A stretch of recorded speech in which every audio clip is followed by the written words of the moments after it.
Hello friends, welcome to my channel. Friends, अगर आपको मेरी वीडियोस अच्छी लगे तो please like, comment and share, और अगर आप न्यू आ रहे हो तो सब्सक्राइब कर देना। तो चलिए, हम आज एक न्यू वन शॉट एफएफ लेके आए हैं, जिसको मुझे शायरी गर ने दिया है एक्सप्लेन करने के लिए। तो हम आज शायरी गर की स्टोरी एक्सप्लेन करेंगे।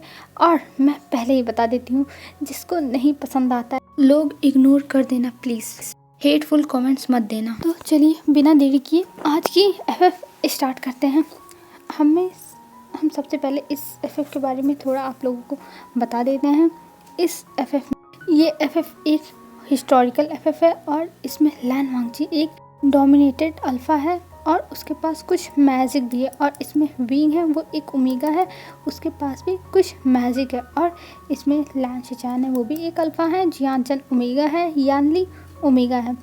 और आपको और भी चीज़ें पता चल जाएगी स्टोरी में। और जो विंग है वो एडॉप्टेड सन है जियान फैमिली का। तो चलिए, हम स्टोरी स्टार्ट करते हैं। आपको स्टोरी में और सारी बातें पता चल जाएंगी। हमें सबसे पहले दिखाया जाता है एक काली रात, जहाँ पे बहुत बारिश हो रही थी, बहुत ज़्यादा बारिश। और उस काली रात में एक औरत बहुत तेज चिल्ला रही थी, और वो जंगल के बीच में थी, एक पेड़ के नीचे। और वहाँ पे वो चिल्ला भी रही थी, भीग भी रही थी, और वो बहुत ज़्यादा ही दर्द में थी। उसको जैसे लग रहा था कि वो अब नहीं बचेगी, वो मर जाएगी, उसके साथ कुछ भी हो सकता है। वो बहुत ज़्यादा ही पेन में थी। और तभी वो एक बच्चे को बॉर्न करती है, और जैसे वो बच्चा बॉर्न होता है वहाँ पर, वैसे ही उस औरत की डेथ हो जाती है। और वो बच्चा वहीं बारिश में पड़ा रहता है, वो रोता भी है, पर वो औरत मर चुकी थी। अब उस बच्चे का रोना सुनने वाला कोई नहीं था। और ऐसे ही अब धीरे धीरे वो काली रात एक सुबह में बदलने लगी थी, और वहाँ पर अब बारिश बंद हो गई थी, और अब धूप निकलने लगा था। और उस धूप में अब उस बच्चे का फेस चमकने लगा था, पर वो बच्चा अभी भी रोए जा रहा था, क्योंकि वो बहुत ज़्यादा ही वीक था। और वो अभी बॉर्न हुआ था, उसने अपनी माँ को देखा भी नहीं, और वो ऐसे ही बारिश में पूरी रात पड़ा रह गया। ये तो गॉड की मर्जी थी कि वो अभी सरवाइव कर रहा है, नहीं तो वो मर ही जाता। पर अभी वो सरवाइव कर रहा है, और वो बहुत तेज से रोने लगा था। और तभी वहाँ से एक बूढ़ी लेडी गुजर रही थी, जो एक गरीब है। वो उसकी क्लॉथ को ही देखने से पता चल रहा है कि वो भिखारी है। वो मांग के अपना खाना खाती है, और अपना दिन बड़ी मुश्किल से बिता रही है। और वो जब देखती है उस बच्चे को, वो तुरंत जाती है उस तरफ, क्योंकि उधर से आवाज़ें आ रही थी ना। और जब बच्चे के पास जाती है, उस बच्चे को देख के देखती रह जाती है, क्योंकि वो बच्चा बहुत ज़्यादा ही प्रिटी था। वो बच्चा अभी उसके फेस था, वो एकदम वाइट था, एकदम ज़्यादा ही वाइट, जैसा लग रहा था कि अभी उस बच्चे को ये लेडी पकड़ेगी और वो बच्चा गंदा हो जाएगा। इतना ज़्यादा वो बेबी वाइट लग रहा था। और उसके बगल में उसकी माँ का लाश पड़ा हुआ था। हाँ, वो माँ की बॉडी थी जो पड़ी हुई थी, एकदम बेजान। और ये देख के उस बूढ़ी लेडी को बहुत बुरा लगता है, पर वो कुछ नहीं कर सकती। और वो उस बच्चे के ऊपर दया करके उस बच्चे को अपने गोद में ले लेती, और अपने गोद में लेने के बाद उस बच्चे से कहती है, बेटा तुम्हें कुछ नहीं होगा, मैं तुम्हारे साथ हूँ, चलो मैं तुम्हें कुछ दिलाती हूँ। और ये कह के उसे लेके जाने लगती है, और एक बार मुड़ के उस जो बॉडी थी उस बॉडी को देखती है, पर उस तरफ वो नहीं रुकती है, क्योंकि वो बूढ़ी है। वो इस बॉडी को थोड़ी ना लेके कहीं जा पाएगी, या फिर इसको मतलब जो इसके रिचुअल से वो कर पाएगी। वो खुद गरीब है, उसके पास तो इतनी पावर भी नहीं है कि वो चले इसके लिए, मतलब इस बॉडी के लिए कुछ कर दे। तो इस वजह से वो उस बॉडी को वहीं छोड़ देती है, और वहाँ से उस बच्चे को लेके चली जाती है। अब हमें दिखाते हैं मार्केट का सीन। उस मार्केट में लाके वो लेडी उस बच्चे को मिल्क पिलाती है किसी से मांग कर, और वो बच्चा अब मिल्क पीने के बाद सो गया था। और ये देख के वो लेडी बहुत ज़्यादा ही खुश हुई थी, और उसे अब अपने गले से लगा लिया था उसने। अब हमें सीधा दिखाया जाता है, वो लेडी उस बच्चे को मिल्क पिलाने के बाद अपने साथ 2-3 दिन तक रखती है। पर वो जब खुद नहीं खा पा रही है कुछ, तो उस बच्चे को कहाँ से खिलाएगी, ये सोच के वो उस बच्चे को एक डस्टबिन के नीचे ही रख देती है, कि अगर जिसको दया आएगी वो यहाँ से लेके इस बच्चे को चला जाएगा। और वो लेडी हर जगह, मतलब अलग अलग शहर में जाके वो मांगा करती थी, और अपने दिन बिताया करती थी। और इधर हमें दिखाते हैं वो बच्चा अब वहाँ पे पड़ा हुआ था, और तभी हमें दिखाते हैं वहाँ 2 बच्चे घूम रहे थे। एक का नाम जियानचन था, और एक का नाम यानली था। वो दोनों अभी 10-11 साल के थे, और वो दोनों अभी बहुत ज़्यादा ही छोटे थे, क्यूट थे, और बदमाशी कर रहे थे। और वो लोग उस बेबी के पास पहुंच जाते हैं और वहाँ पर मैडम यू कुछ लोगों को पनिश कर रही थी क्योंकि उन लोगों ने गलती की थी। इस वजह से मैडम यू बहुत गुस्से में पनिश कर रही थी और वो लोग उस बेबी के पास पहुंचते हैं और उस बेबी को देख के जियान देखता रह जाता है और जियान को वो बेबी बहुत ज़्यादा ही पसंद आ जाता है और उस बेबी को जियानचन और यानली देखने लगते हैं। पर वो बेबी बहुत ज़्यादा ही रो रहा था और जियानचन यानली चुप कराने की कोशिश कर रहे थे पर वो बेबी चुप ही नहीं हो रहा था। और इधर मैडम यू और फैमियान देखते हैं कि उनके बच्चे उस साइड गए हैं और वो लोग जिन लोगों को पनिश कर रहे थे, सज़ा दे रहे थे, उन लोगों को छोड़ के वो लोग उस तरफ जाते हैं कि आखिर में उनके बच्चे कहाँ गए हैं। तभी वो लोग देखते हैं कि जियानचन ने एक बच्चे को पकड़ा हुआ है और उस बच्चे को देख के वो बहुत ज़्यादा इस्तेमाल कर रहा है। तब मैडम यू वहाँ जाती है क्योंकि मैडम यू को ये बिल्कुल भी पसंद नहीं आया था कि उनका बेबी, उनका बच्चा किसी ऐसे भिखारी को अपनी गोद में ले ले। तब फिर हमें दिखाते हैं जियानचन उस बच्चे को लेने के बाद वो उस बच्चे को देखते हुए कहता है ये कितना ज़्यादा क्यूट है, ये बहुत अच्छा है, ऐसे कहने लगता है। तभी जो मैडम यू थी वो कहती हैं इस बच्चे को तुमने क्यों लिया, इसको यहाँ पे फेंको और चलो मेरे साथ घर। पर जियानचन नहीं छोड़ता और कहता नहीं मैं इसको नहीं छोड़ूंगा, ये बहुत ज़्यादा क्यूट है, ये मेरे साथ रहेगा, ये मेरा है। और ये कह के वो अपना मुंह बनाने लगता है और वो रोने की तरह मतलब बनाने लगता है कि वो अभी रो देगा। तब मैडम यू कहती है नहीं इसे हम लेके नहीं जाएंगे अपने साथ। और ये कह के जियानचन को खींचते हुए अपने साथ लेके जाने लगती है पर जियानचन उस बेबी को छोड़ता नहीं है और उस बेबी को लेके अपने साथ वो चला जाता है। और मैडम यू इससे गुस्सा हुई थी पर वो कुछ नहीं कर सकती थी, वो जियानचन को ऐसे नहीं कुछ कर सकती थी क्योंकि वो खुद का बेटा है ना। पर मैडम यू को ये बिल्कुल भी पसंद नहीं आया था कि जियानचन उस बेबी को लेके जा रहा है क्योंकि वो बेबी भी जियानचन का हाथ बहुत टाइट से पकड़ लिया था, वो छोड़ ही नहीं रहा था जियानचन का हाथ और जियानचन भी उसका हाथ छोड़ने को तैयार नहीं था। इस वजह से मैडम यू को लेके जाना पड़ता है, दोनों को एक साथ लेकर पहुंच जाते हैं वो लोग जियान महल में। और वहाँ पे ले जाने के बाद जियानचन बहुत ज़्यादा खुश हो गया था।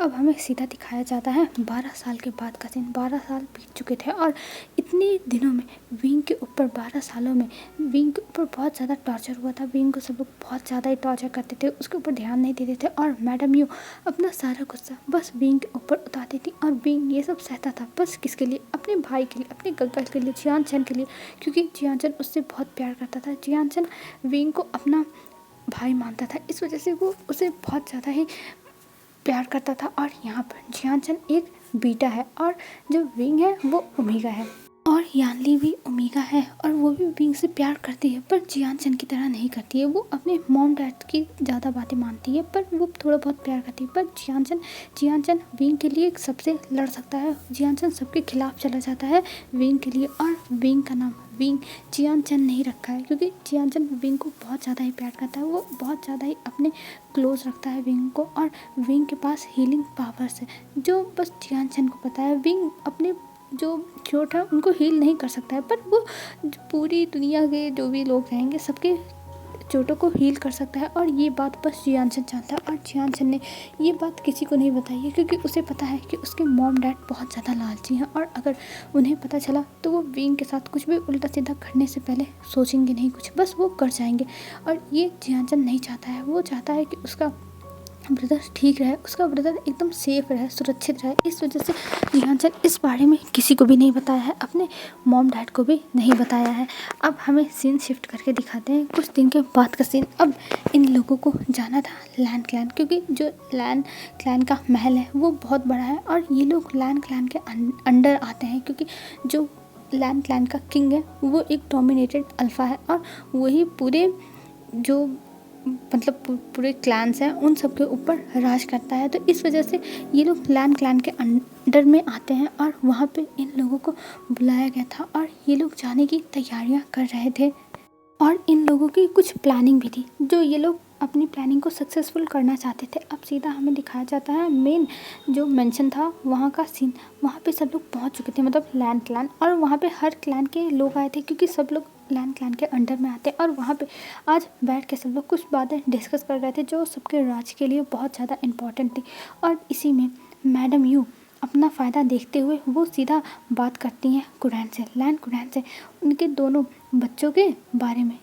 तब लैन कुरैन के जब बच्चों के बारे में शुरू कर देती हैं, लैन शिचैन और लैन वांगजी के बारे में, तब वो बताते हैं कि वो अपने दोनों अल्फ़ा बेटों के लिए ओमेगास ढूंढ रहे हैं और वो जल्दी ही उनकी शादी कराना चाहते हैं। तब मैडम यू ये बात सुन के बहुत ज़्यादा उनके फेस पे स्माइल आ जाती है और वो तुरंत कहती हैं अपनी बेटी यानली के बारे में कि यानली की शादी लैन वांगजी से वो कराना चाहती हैं और यानली लैन वांगजी को पसंद करती है। तब जो कुरैन थे ये बात सुनने के बाद वो तुरंत मान जाते हैं, क्योंकि उन्हें पता था कि इनकी बेटी बहुत ज़्यादा सीधी है। उन्होंने थोड़ी बहुत तारीफ़ सुनी हुई थी, तो इस वजह से वो तुरंत मान जाते हैं। और इस चीज़ को सुन के मैडम यू बहुत ज़्यादा ही खुश हो जाती है। और जब लैन वांगजी से पूछा जाता है तब लैन वांगजी हाँ कर देता है, क्योंकि उसे कोई फ़र्क नहीं पड़ता, उसे जो भी कहो करने के लिए वो कर देगा। और वैसे भी उसके फादर कह रहे हैं तो वो कर देगा। और इसमें लैन कुरैन लैन वांगजी के फादर हैं। और इधर अब हमें दिखाते हैं जब ये शादी तय हो गई थी, तब जब जब वो लोग वहाँ से निकलते हैं मैडम यू और फमियान, तब वो सबको बताते हुए जा रहे थे कि उनकी बेटी की शादी लैन क्लैन के हायर से होने वाली है, जो किंग बनने वाला है।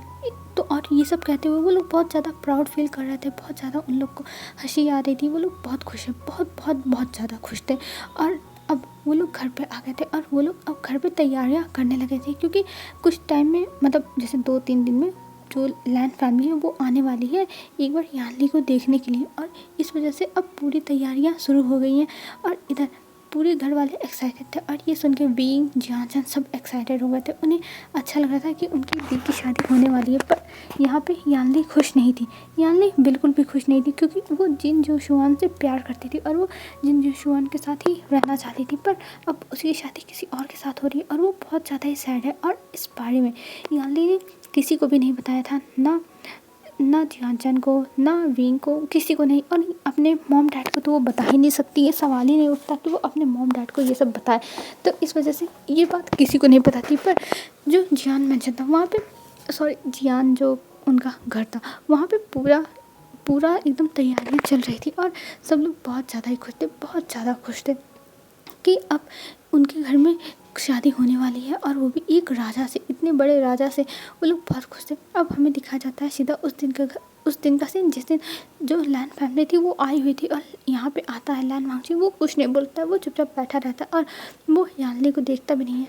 पर उसके जो डैड थे शिजान और जो मैडम लैन थी लैन ई, वो लोग पसंद कर लेते हैं यानली को और यानली को फाइनल कर देते हैं अपने घर की बहू बनाने के लिए। और इस चीज़ से सब लोग खुश हो गए थे। और इधर जियान ये सब सुन के बहुत ज़्यादा खुश था। पर वहाँ पे लैन शिजान थे जो जियान को देखे जाते, बस एक टक देखे ही जा रहे थे और वो जियान को देख के बहुत ज़्यादा ही स्माइल कर रहे थे। और ये देख के मैडम लैन समझ जाती हैं लैन ई कि जियान पसंद आ गया है लैन शिजान को। और वो लैन शिजान से पूछती भी है धीरे से, पर लैन शिजान अभी कुछ बोल नहीं रहे थे। पर जो मैडम लैन थी वो समझ गई थी, इस वजह से वो तुरंत वहाँ पे शिजान और जियान की भी शादी की बात कर लेती हैं। और इस चीज़ को सुन के जियान ब्लश करने लगता है, उसको बहुत ज़्यादा ब्लश हो जाता है और उसे स्माइल, मतलब उसके फेस पे भी स्माइल आ गई थी। और वहाँ पे तुरंत मैडम लैन ये सुनने के बाद और ज़्यादा खुश हो जाती है और वो तुरंत जियान का भी रिश्ता फिक्स कर देती हैं। और अब वहाँ पर 2-2 शादियाँ होने वाली थी, इन चारों लोगों की शादी अब एक साथ होने वाली थी। और हमारा जो विंग था वो इन सबसे बहुत ज़्यादा खुश था। और विंग को आज तक किसी ने नहीं देखा है, वो हमेशा घर पे ही रहता है, वो नौकरों की तरह काम करता है। यहाँ तक जब मैडम लैन और सब लोग आई थी तब वो काम ही कर रहा था, वो चुपचाप बस अपना सर नीचे किए, जो भी उन्हें चाय पानी जो भी देना था वो सब दे रहा था और वो अपना काम करके सीधा अंदर चला जाता। और ये सब देख के जियान को बुरा लगा, पर वो अभी कुछ नहीं कर सकता है। अगर उसने कुछ किया तो इन लोग के जाने के बाद विंग को ही पनिशमेंट मिलेगी, तो इसलिए वो कुछ नहीं बोल रहा था। और विंग वो सारे काम ख़त्म करके वहाँ से चुपचाप चला गया था और उसके ऊपर किसी ने ध्यान भी नहीं दिया था कि विंग यहाँ पे है या फिर विंग कुछ कर रहा है, किसी ने कुछ भी ध्यान नहीं दिया। विंग वहाँ से चुपचाप चला जाता है। अब हमें दिखाते हैं डायरेक्ट शादी वाले दिन का सीन। अब शादी की तैयारियां यहाँ पे बहुत ज़ोरों शोरों से चलने लगी थी और वहाँ पे शादी की तैयारियां एकदम मतलब बहुत अच्छे से की गई थी। और मैडम लैन बहुत ज़्यादा ही खुश थी, वो इस बात से खुश थी कि अब उनकी बेटी किंग की वाइफ बनेगी और उनके पास भी पावर हो जाएंगी। और उनकी बेटी तो उनकी है ही, तो उनकी बात किंग को माननी ही पड़ेगी, क्योंकि उनकी बेटी किंग की वाइफ रहेगी। इस चीज़ से वो बहुत ज़्यादा ही खुश थी, बहुत ज़्यादा। और हमें दिखाते हैं मैडम यू सबसे पहले जियान के रूम में जाती हैं और जियान को ऐसे तैयार हुए देखती हैं तो वो बहुत ज़्यादा ही खुश हो जाती हैं। वो जियान से कहती हैं तुमने बहुत अच्छा काम किया इस शादी के लिए हाँ करके। और जियान कुछ नहीं कहता, वो बस एक स्माइल कर देता है। फिर मैडम यूँ जाती है यानली के रूम में, और जब यानली के रूम में जाती है तब वहाँ पर कोई नहीं था, कोई भी नहीं, एक इंसान भी नहीं था। और ये देख के मैडम यूँ थोड़ा घबरा जाती हैं, वो डर जाती हैं कि आखिर में यानली गई तो गई कहाँ। और वो यानली को इधर उधर ढूंढने लगती है, पर यानली कहीं नहीं मिल रही थी। और वो जब पूरे रूम को एकदम अच्छे से चेक करती हैं तब बेड के साइड में वहाँ पे एक लेटर लिखा हुआ मिलता है, जो मैडम यूँ जब उठा के पढ़ती हैं तो वो एकदम शॉक हो जाती हैं और उनके हाथ से वो लेटर गिर जाता है। और तभी वहाँ पर फेमियान आ जाते हैं और फेमियान कहते हैं, यूँ क्या हुआ, तुमने मुझे इतनी जल्दबाजी में क्यों बुलवाया। तब मैडम यूँ फेमियान को सारी बातें बताते हैं कि यानली घर छोड़ के चली गई, और ये देखिए ये लेटर देखी गई। और जब वो लेटर पढ़ते हैं फेमियान तब वो भी हैरान हो जाते हैं, क्योंकि उसमें यानली ने लिखा था कि वो जो फैमिली के जो हायर है जिन जोशुआन, उससे वो प्यार करती है और इसलिए वो यहाँ से जा रही है। और यहाँ पे वो शादी लैन मांगसी से नहीं करना चाहती है और उसे माफ़ कर देना, वो कुछ टाइम के बाद वापस आ जाएगी, ये उसने लिख दिया था। और इधर मैडम यूँ कहती अब हम क्या करें, और ये कह के वो अपने सर पे हाथ रख के बैठ जाते हैं और फेमियान भी बैठ जाते हैं। और फेमियान कहते हैं अब हम क्या करेंगे, एक राजा की जो होने वाली वाइफ थी वो भाग गई है, तो अब हम क्या करेंगे, अब सारी की सारी सज़ा हमें मिलेगी और वो लोग हमारे ऊपर ऑफेंड हो जाएंगे, और अब हम क्या करें। तब मैडम यूँ खड़ी हो जाती है और मैडम यूँ कहती है नहीं ऐसा कुछ नहीं होगा, मैं ये सब संभाल लूँगी। तब फेमियान कहते हैं तुम क्या करने वाली हो, तुम मुझे बताओ, तुम कुछ गड़बड़ तो नहीं करोगी। तब मैडम यूँ एक स्माइल करती हैं और कहती हैं नहीं गड़बड़ नहीं होगी, बस तुम मेरी बात सुनो। तब फेमियान कहते हैं हाँ बताओ क्या करना होगा हमें इन सब चीज़ों से बाहर निकलने के लिए। तब मैडम यूँ बोलती हैं कि हम यानली की जगह विंग को खड़ा कर देते हैं और विंग और लैन मांगसी की शादी करा देते हैं। फिर हम कह देंगे कि विंग ने यानली को भगा दिया और उसकी जगह ज़बरदस्ती खुद जाके शादी कर लिया। तब फेमियान कहते हैं क्या ये सही रहेगा। तब जो मैडम यू थी वो कहती है हाँ ये सही रहेगा, क्योंकि इससे हम लोग नहीं फंसेंगे, इससे विंग फंसेगा और जो भी होगा वो विंग के साथ होगा, हमें किसी भी चीज़ की टेंशन लेने की परवाह करने की कोई ज़रूरत नहीं है। तब जो फेमियान थे वो भी स्माइल करते हैं और कहते हैं ठीक है तुम तैयारी करो, और ये कह के वहाँ से वो चले जाते हैं। और इधर अब मैडम यू विंग को बुलवाती हैं और तभी विंग वहाँ पर आ जाता है। और जब विंग वहाँ पर आता है तब वो बहुत ज़्यादा ही डर रहा था, क्योंकि विंग अभी बस 12 ही साल का है और इस वजह से उसे बहुत ज़्यादा ही डर लग रहा है। और जो जियान चैन है वो अभी 22 साल का है और यहाँ पे वो बहुत ज़्यादा ही डर रहा था। और वो डरते हुए जाता है मैडम यू के पास और जाके वो कहता है जी जी आपने मुझे बुलाया। तब मैडम ने कहती है तुम चुप हो जाओ, और ये कह के उसे कहती है जाओ पहले अच्छे से बात लेके आओ। तब विंग कुछ नहीं बोलता है, वो चुपचाप चला जाता है बात लेने के लिए और जाके अच्छे से बात लेता है यानली के रूम में। और बात लेके जब आता है तब मैडम यू उसे कुछ रोप्स देती हैं और कहती हैं इसे पहन के तैयार हो। तब वो तैयार होता है। फिर उसके बाद मैडम यू जो ज्वेलरीज थी वो खुद लगाती हैं और उसके चेहरे पे भी वेल खुद डालती हैं, क्योंकि वो नहीं चाहती थी कि मेट्स को भी पता चले कि मैडम यू ये सारी बात जानती है। और वो कहती है तुम चुपचाप रहोगे और तुम्हें ऐसे ही जाके शादी करनी है। और इस बारे में बस फेमियान और मैडम यू बस जानते थे और जियान चैन को भी इन सब चीज़ों के बारे में नहीं पता था। अगर जियान चैन को पता होता तो वो इन सब चीज़ों के लिए रोक देता, वो विंग की शादी नहीं होने देता, पर उसे भी पता नहीं और वो खुद ब्राइड बना हो तो उसे क्या पता चलने वाला है। अब हम सीधे जो जहाँ पे शादी होने वाली थी वहाँ का सीन देखते हैं। वहाँ पर विंग और जियान दोनों आ चुके थे और दोनों जाके अपनी अपनी प्लेस पर खड़े हो गए थे। और विंग अंदर ही बहुत ज़्यादा डर रहा था, उसे डर लग रहा था, पर वो अभी कुछ नहीं कर सकता है। वो बहुत ज़्यादा मासूम है, बहुत इनोसेंट है और वो एक भोला सा बच्चा है, तो वो क्या जाने उसके साथ क्या हो रहा है, मैडम ये उसके साथ क्या क्या कर रही हैं। वो तो बस जो उससे कहा जाएगा वही बस करता जाएगा। इस वजह से उससे जो जो कहा जाता था वो बस चुपचाप मान रहा था सारी बातें और वो चुपचाप वहाँ पे जाके खड़ा हो गया था।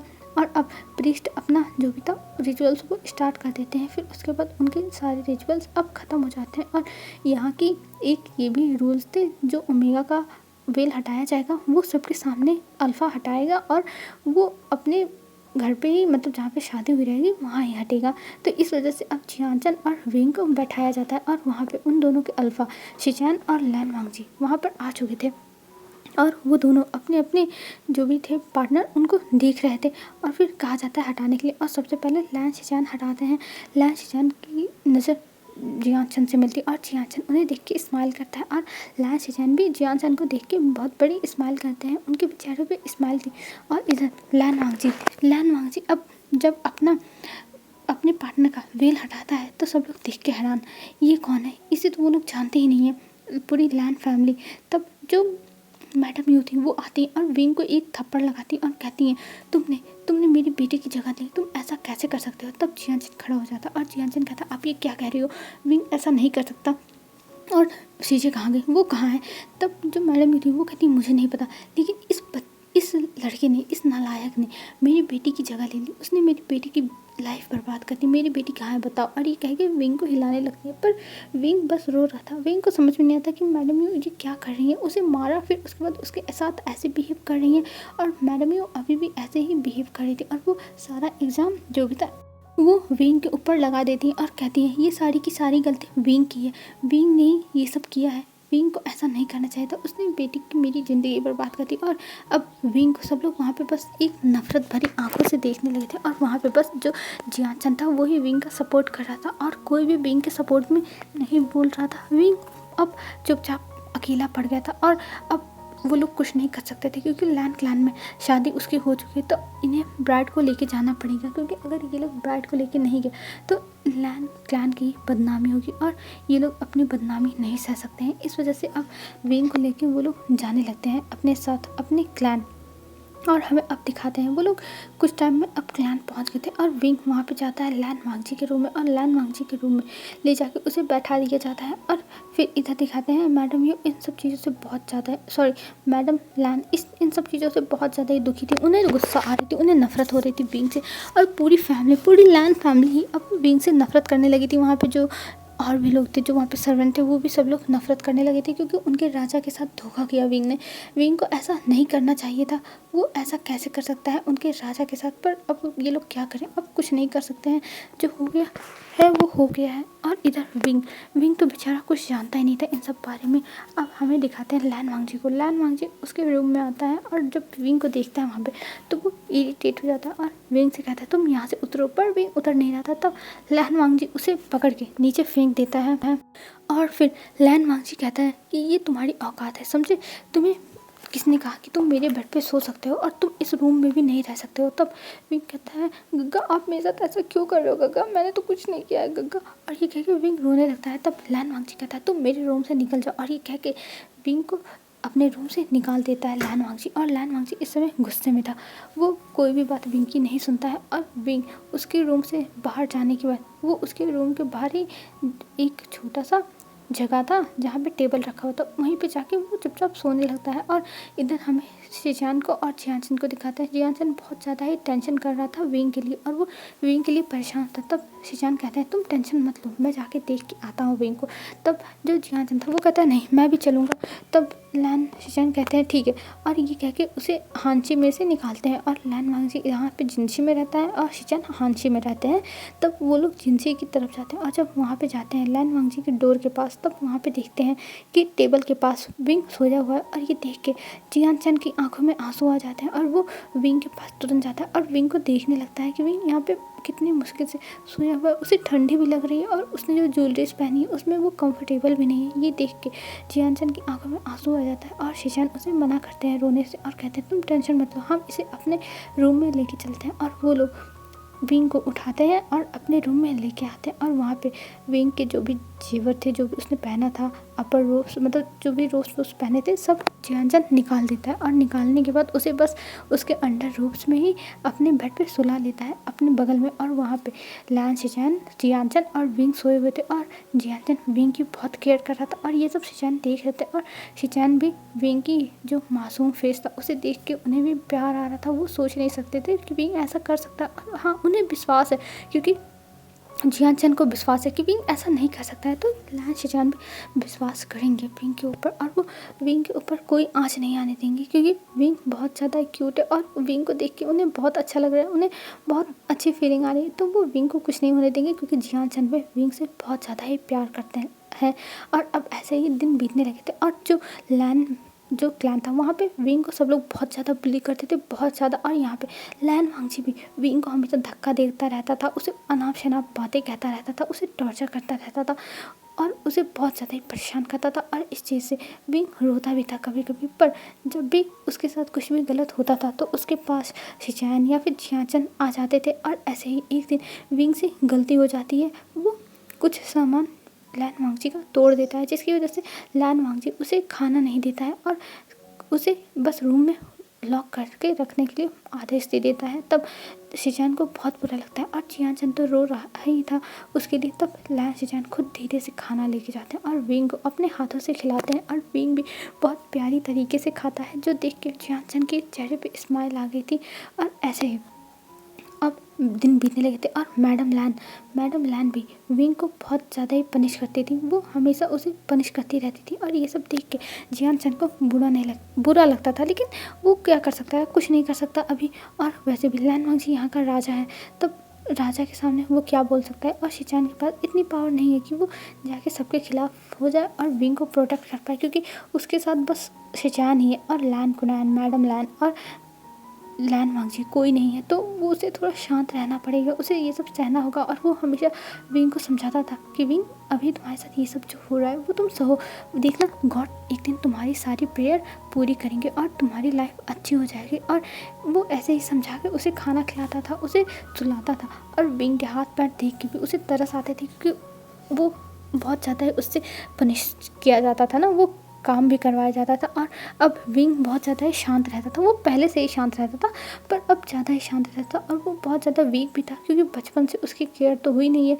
जो भी केयर हुई है वो जियाचन ने जितना कर पाया है उतना किया है, तो वो क्या कर सकता है। और यहाँ पर विंग की अब बहुत ज़्यादा ही केयर करता था जियाचन, क्योंकि उसे पता था कि विंग कमज़ोर है और विंग के साथ कुछ भी हो सकता है।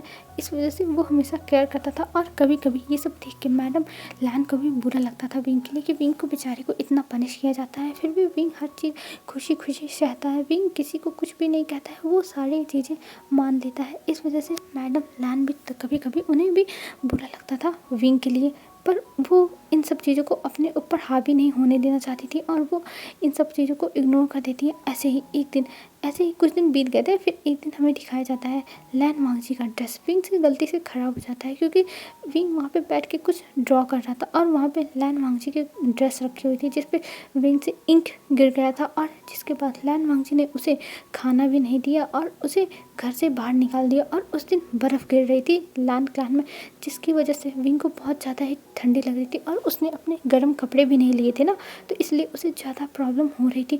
और जिसके बाद ये बात पता चल जाती है लैन शिचैन और जियाचन को, और हमेशा की तरह वो लोग जाते हैं विंग को लाते हैं अपने पास और उसे खाना खिलाते हैं। फिर उसके बाद उसे अच्छे से सुलाते हैं और उसको गर्म कंबल से ढक के उसको गर्म करने लगते हैं, क्योंकि वो रात में बहुत टाइम तक बाहर था। और ये सब देख के जियाचन को दुख होता था, बहुत ज़्यादा दुख होता था, पर जियाचन अभी कुछ नहीं कर सकता। और लैन शिचैन भी कुछ नहीं कर सकते हैं, बस वो सांत्वना दे सकते हैं जियाचन को कि कुछ नहीं होगा, उसके भाई को, उसका भाई ठीक रहेगा और वो विंग को हर हालत में प्रोटेक्ट करके रहेंगे। और ऐसा भी नहीं था कि विंग बहुत ज़्यादा इनोसेंट था, वो बोलता नहीं था, वो बोलता था, लेकिन बस जियाचन और लैन शिचैन के सामने, क्योंकि इन्हीं के साथ वो बस कंफर्टेबल था और उन्हीं के साथ वो मस्ती करता था, खेलता था, कूदता था। पर लैन वांगजी से वो बहुत डरता था, बहुत ज़्यादा ही। वो लैन वांगजी को ज़्यादातर इग्नोर करना चाहता था, पर कभी कभी वो लैन वांगजी के हत्थे चढ़ ही जाता था। वो चाहे जितना लैन वांगजी से बच के भागने की कोशिश करता था या फिर वो सोचता था कि वो लैन वांगजी के सामने ना आए, पर वो हत्थे तो चढ़ ही जाता था लैन वांगजी के। और जब लैन वांगजी उसे देखता था तब लैन वांगजी को तुरंत गुस्सा आ जाती थी। इस वजह से विंग किसी से भी ज़्यादा बातें नहीं करता था, ना मैडम लैन से, ना लैन वांगजी से, कुनैन से भी नहीं। और वो उन लोग के सामने भी जाने से इग्नोर मारता था सबको। बस वो लैन शिचैन और जियाचन के साथ अपना टाइम स्पेंड करना पसंद करता था। उन्हें ये दोनों लोग बहुत पसंद थे और उनके साथ वो मस्ती करता था। और ये चीज़ लैन शिचैन को बहुत पसंद आती थी, क्योंकि विंग उनके साथ बहुत फ्रीली रहता है, एक बच्चा मासूम सा, और उनके साथ वो खेलता है, तो इसलिए शिचैन को भी बहुत अच्छा लगता था विंग के साथ खेलने में। विंग के साथ उनका अच्छा समय बीत जाता था, उन्हें पता ही नहीं चलता था कि उनका समय बीत चुका है। और इधर जो मैडम लैन थी, लैन ई, इनको विंग के लिए फीलिंग्स डेवलप होने लगी थी। ये विंग को देख के इन्हें किसी की याद आती थी। वो हमेशा सोचती थी कि इसे देख के मुझे हमेशा याद आती रहती है, ये कितना ज़्यादा मासूम है, कितना ज़्यादा इनोसेंट है।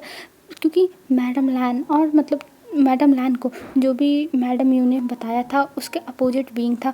विंग बहुत ज़्यादा मासूम था और उसकी मासूमियत देख के मैडम लैन को भी बहुत अच्छा लगता था, मतलब उन्हें भी पसंद आने लगा था। पर वो लोग टॉर्चर करना बंद नहीं करते थे और इधर लैन मांगजी को भी थोड़ा बहुत बुरा लगता था कि वो एक छोटे से बच्चे को इतना ज़्यादा परेशान कर रहा है। पर जब उसे याद आता था कि लैन मांगजी की शादी के दिन विंग ने क्या किया था, तो इस वजह से लैन मांगजी का जो भी उसे बुरा लगता था वो सारी फीलिंग्स को वो साइड कर देता था और बस विंग को टॉर्चर करता था, बस टॉर्चर करता था, जिसकी वजह से विंग बहुत ज़्यादा ही रोता था। फिर हमें दिखाते हैं ऐसे ही बहुत टाइम बीत जाता है, बहुत टाइम नहीं 2-3 महीने बीत जाते हैं और फिर एक दिन वहाँ पर मैडम यू और फेमियान आते हैं जियान से मिलने के लिए। और जब वो लोग आते हैं तब वहाँ पर जो यानली थी वो भी आती है और यानली उन लोगों के साथ आई थी इन लोगों से मिलने के लिए। और हमें दिखाते हैं पहले का सीन कि जब चला गया था, मतलब जब शादी होने के बाद दोनों विदा हो गए थे विंग और जियाचन, तब मैडम यू और फेमियान यानली को ढूंढने के लिए ज़मीन आसमान एक कर दिए थे। और फिर कुछ टाइम के बाद वो लोग जिन जूशुआन को और यानली को ढूंढ के निकाल लिए थे और जिसके बाद यानली को अपने साथ घर पे लेके आए थे। और यानली को मैडम यू ने बहुत समझाया था और उससे कहा था कि तुम्हें लैन वांगची से शादी करनी ही होगी, क्योंकि अगर तुम लैन वांगची से शादी करोगी तो इसमें हमारा फ़ायदा है। और वैसे भी जो जिन जोशुआ है वो एक क्लैन का बस प्रमुख बनेगा, पर लैन वांगची वो एक किंग है, तो तुम्हें किंग की पावर लेनी चाहिए और तुम्हारे पास बहुत पावर आ जाएगी।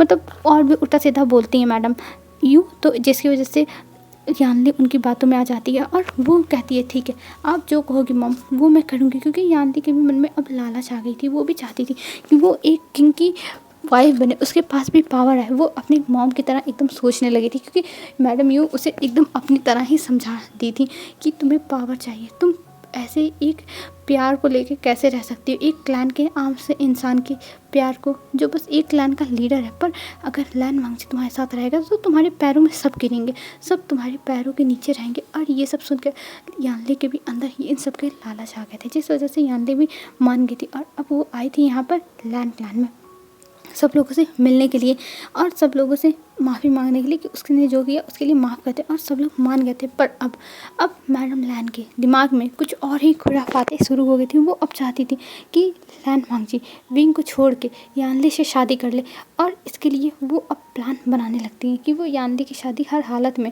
लैन वांगजी से करा के रहेंगी, चाहे जो हो जाए। और फिर अब वहाँ पे एक जगह पे सारी फैमिली बैठी हुई थी, मतलब सभा में ही, बस वहाँ पे फैमिली मेम्बर्स ही थे लैन क्लैन के, और जो जियान फैमिली है वो थी बस वहाँ पे। तब वहाँ से यानली से पूछा जाता आखिर में तुम यहाँ से क्यों चली गई थी, तुम्हें किसने फोर्स किया था। तब यानली सारा का सारा जिम्मेदारी जो था वो विंग के ऊपर लगा देती और कहती ये सब मुझसे विंग ने करवाया था ज़बरदस्ती, विंग ने मुझे धमकी दी थी, अगर मैं ऐसा नहीं करूँगी तो विंग मुझे बर्बाद कर देगा, मेरे ऊपर झूठे झूठे एलिगेशंस लगाएगा। और सब लोगों को यानली की बातों पर विश्वास हो जाता है कि हाँ विंग ऐसा कर सकता है, और जिसके बाद विंग को पनिशमेंट दी जाती है अपने घुटनों के बल बैठने की। और फिर वहाँ से यानली चली जाती है खुश हो गए।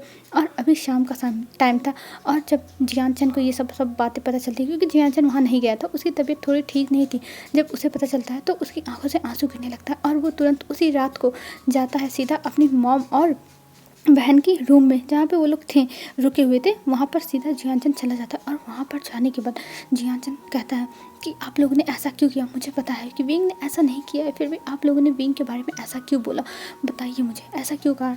तब जो मैडम यू थी वो कहती है तुम चुप रहो जियाचन, तुम उस लड़की की साइड क्यों लेते हो, ये तुम्हारी बहन है, तुम्हें अपनी बहन की साइड लेनी चाहिए ना कि उस लड़के की साइड, और तुम उस लड़के की ही साइड ले रहे हो, ये मुझे बिल्कुल पसंद नहीं है जियाचन, ये तुम्हारी ब्लड रिलेटिव है, ये तुम्हारी सिस्टर है। तब जियाचन कहता है मॉम बस करिए, मैं विंग को अपना भाई मानता हूँ और विंग मेरा भाई है, मैं उसके साथ कभी भी कुछ भी गलत नहीं होने दूंगा, और आप लोग विंग के साथ बहुत गलत कर रहे हो, बहुत ज़्यादा ही। आप लोग ऐसा कैसे कर सकते हो विंग के साथ, विंग इतना ज़्यादा इनोसेंट है और आप उसके साथ ऐसा कर रही हो।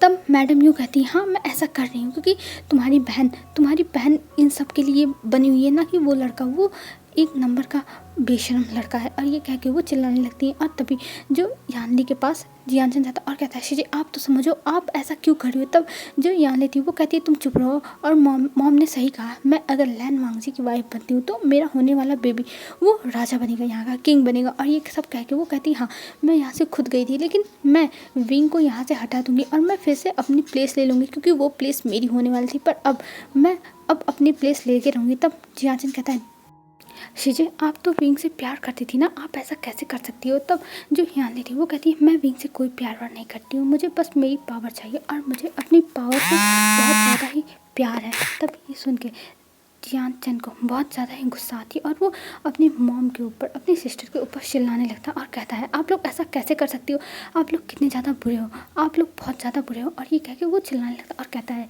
आज के बाद आप लोगों से मेरा कोई रिश्ता नहीं रहेगा, मेरा कोई रिश्ता नहीं। और ये सब कह के वो रोते हुए वहाँ से चला जाता है। और तभी हमें दिखाते हैं वहाँ पर कोई खड़ा था, वो थी मैडम लैन ई थी। और वो ये सब सुन के हैरान, क्या यानली इतनी बुरी है और वो ये सब काम कर रही है। उन्हें तो कभी सोचा ही नहीं था, उन्होंने सोचा था कि विंग बुरा है, और अब विंग के लिए उन्हें बहुत बुरा लग रहा था। पर वो वहाँ पे सामने नहीं आती और वहाँ से रोते हुए चली जाती, और उन्हें बस अपने दिल में अब गिल्ट था, उन्हें पछतावा हो रहा था कि उन्होंने क्या कर दिया, उन्होंने बहुत बड़ी गलती कर दी। ये सोचते हुए वो वहाँ से जाती हैं और वो सीधा विंग के पास जाती है, जहाँ पे विंग अभी भी अपनी पनिशमेंट ले रहा था। और वो जब वहाँ पे पनिशमेंट ले रहा था और वो रो रहा था, तभी वहाँ पे लैन ही जाती है और लैन वहाँ जाने के बाद विंग को गले लगा लेती है और वो भी रोने लगती है। तब विंग कहता है, मदर आप क्यों रो रही हो, मदर आप मत रो, आप रोते हुए अच्छी नहीं लगती। और ये कहते हुए विंग और रोने लगता है। तब लैन ई थी वो विंग को अपनी गोद में उठा लेती है एक बेबी की तरह, और वो बेबी था ही तो उसको अपनी गोद में उठा कर अपने रूम में लेके जाती, और अपने रूम में ले जाने के बाद अपने बेड पे उसे उसके साथ कडल करके वो सो जाती हैं। और हमें इधर जियानचंद को दिखाते हैं, जियानचंद बहुत ज़्यादा रो रहा था, वो रोता हुआ अपने रूम में चला आया था, और रूम में आने के बाद वो और ज़्यादा रो रहा था। तभी वहाँ पे लैन शीजान देखते हैं जियानचंद को ऐसे रोते हुए, और जियानचंद को रोते हुए वो चुप कराते हैं और उससे पूछते हैं कि आखिर में क्या हुआ है। तब जियानचंद सारी बातें बता देता है कि आखिर में उसकी मॉम और उसकी सिस्टर क्या करने वाली है। ये सुन के जियानचंद की बातें लैन शीजान को भी बहुत बुरी लगती है, और वो लैन शीजान जियानचंद को गले लगा लेते हैं और कहते हैं, तुम टेंशन मत लो, मैं तुम्हारे साथ हूँ, मैं तुम्हारे ब्रदर को कुछ नहीं होने दूंगा, तुम टेंशन मत लो। तब शीजान की बातें सुन के और ज़्यादा रोने लगा था जियानचंद को बहुत रोना आ रहा था अपने भाई के लिए, और सबसे ज़्यादा बुरा लग रहा था कि उसकी मॉम, उसकी बहन कितनी ज़्यादा बुरी हैं। वो बस नेम और फेम के लिए कुछ भी कर सकती हैं, वो किसी को भी दाव पे लगा देंगी, यहाँ तक कि वो अपने बच्चों को भी नहीं देखेंगी, वो अपने बच्चों को भी इन सब चीज़ों में इन्वॉल्व कर सकती हैं बस नेम और फेम के लिए। और ये चीज़ बताने के बाद जियानचंद सो जाता है। अब हमें दूसरे दिन मॉर्निंग का सीन दिखाया जाता है। मॉर्निंग में सब लोग उठते हैं और अपना अपना काम कर रहे थे, और यहाँ पे विंग बहुत ज़्यादा ही खुश था लैन ई के साथ, और लैन ई उसके साथ बहुत अच्छे से अब बिहेव कर रही थी। लैन ई पूरी सच्चाई जान चुकी थी, इसलिए लैन ई विंग के साथ बहुत अच्छी हो गई थी, और लैन ई के इतने अच्छे बिहेवियर से विंग बहुत ज़्यादा ही खुश था। फिर हमें दिखाते हैं कुछ टाइम बाद का सीन, ऐसे ही विंग बैठ के अपना लंच कर रहा था, और लंच करते हुए वो कुछ सोच रहा था।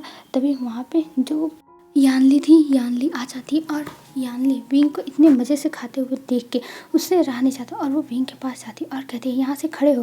बट विंग नहीं खड़ा होता, वो कहता है, नहीं मैं यहाँ से नहीं जाऊँगा।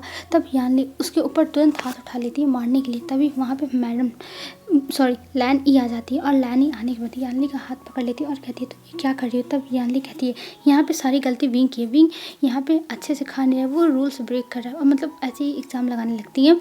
तब जो यानली थी वो विंग को खड़ा करके उसे धक्का दे देती है मैडम लैन ई के सामने, और वहाँ पर लैन ई बस देख रही थी, और वो अब विंग को बहुत ज़्यादा उल्टा सीधा बोलती है, और मैडम लैन जो थी वो भी यानली की बातों में हाँ हाँ करते हुए, और वो भी विंग को बहुत ज़्यादा डांटती हैं, बहुत ज़्यादा बोलती हैं। तभी वहाँ पे जियानचंद आ जाता, और जियानचंद ये सब देख के बहुत ज़्यादा ही गुस्सा करता, और वो कहता है कि शीजा आप ऐसा कैसे कर सकती हो, विंग छोटा है, और अब मुझे पता है कि आप विंग को कैसे ट्रीट करती हो।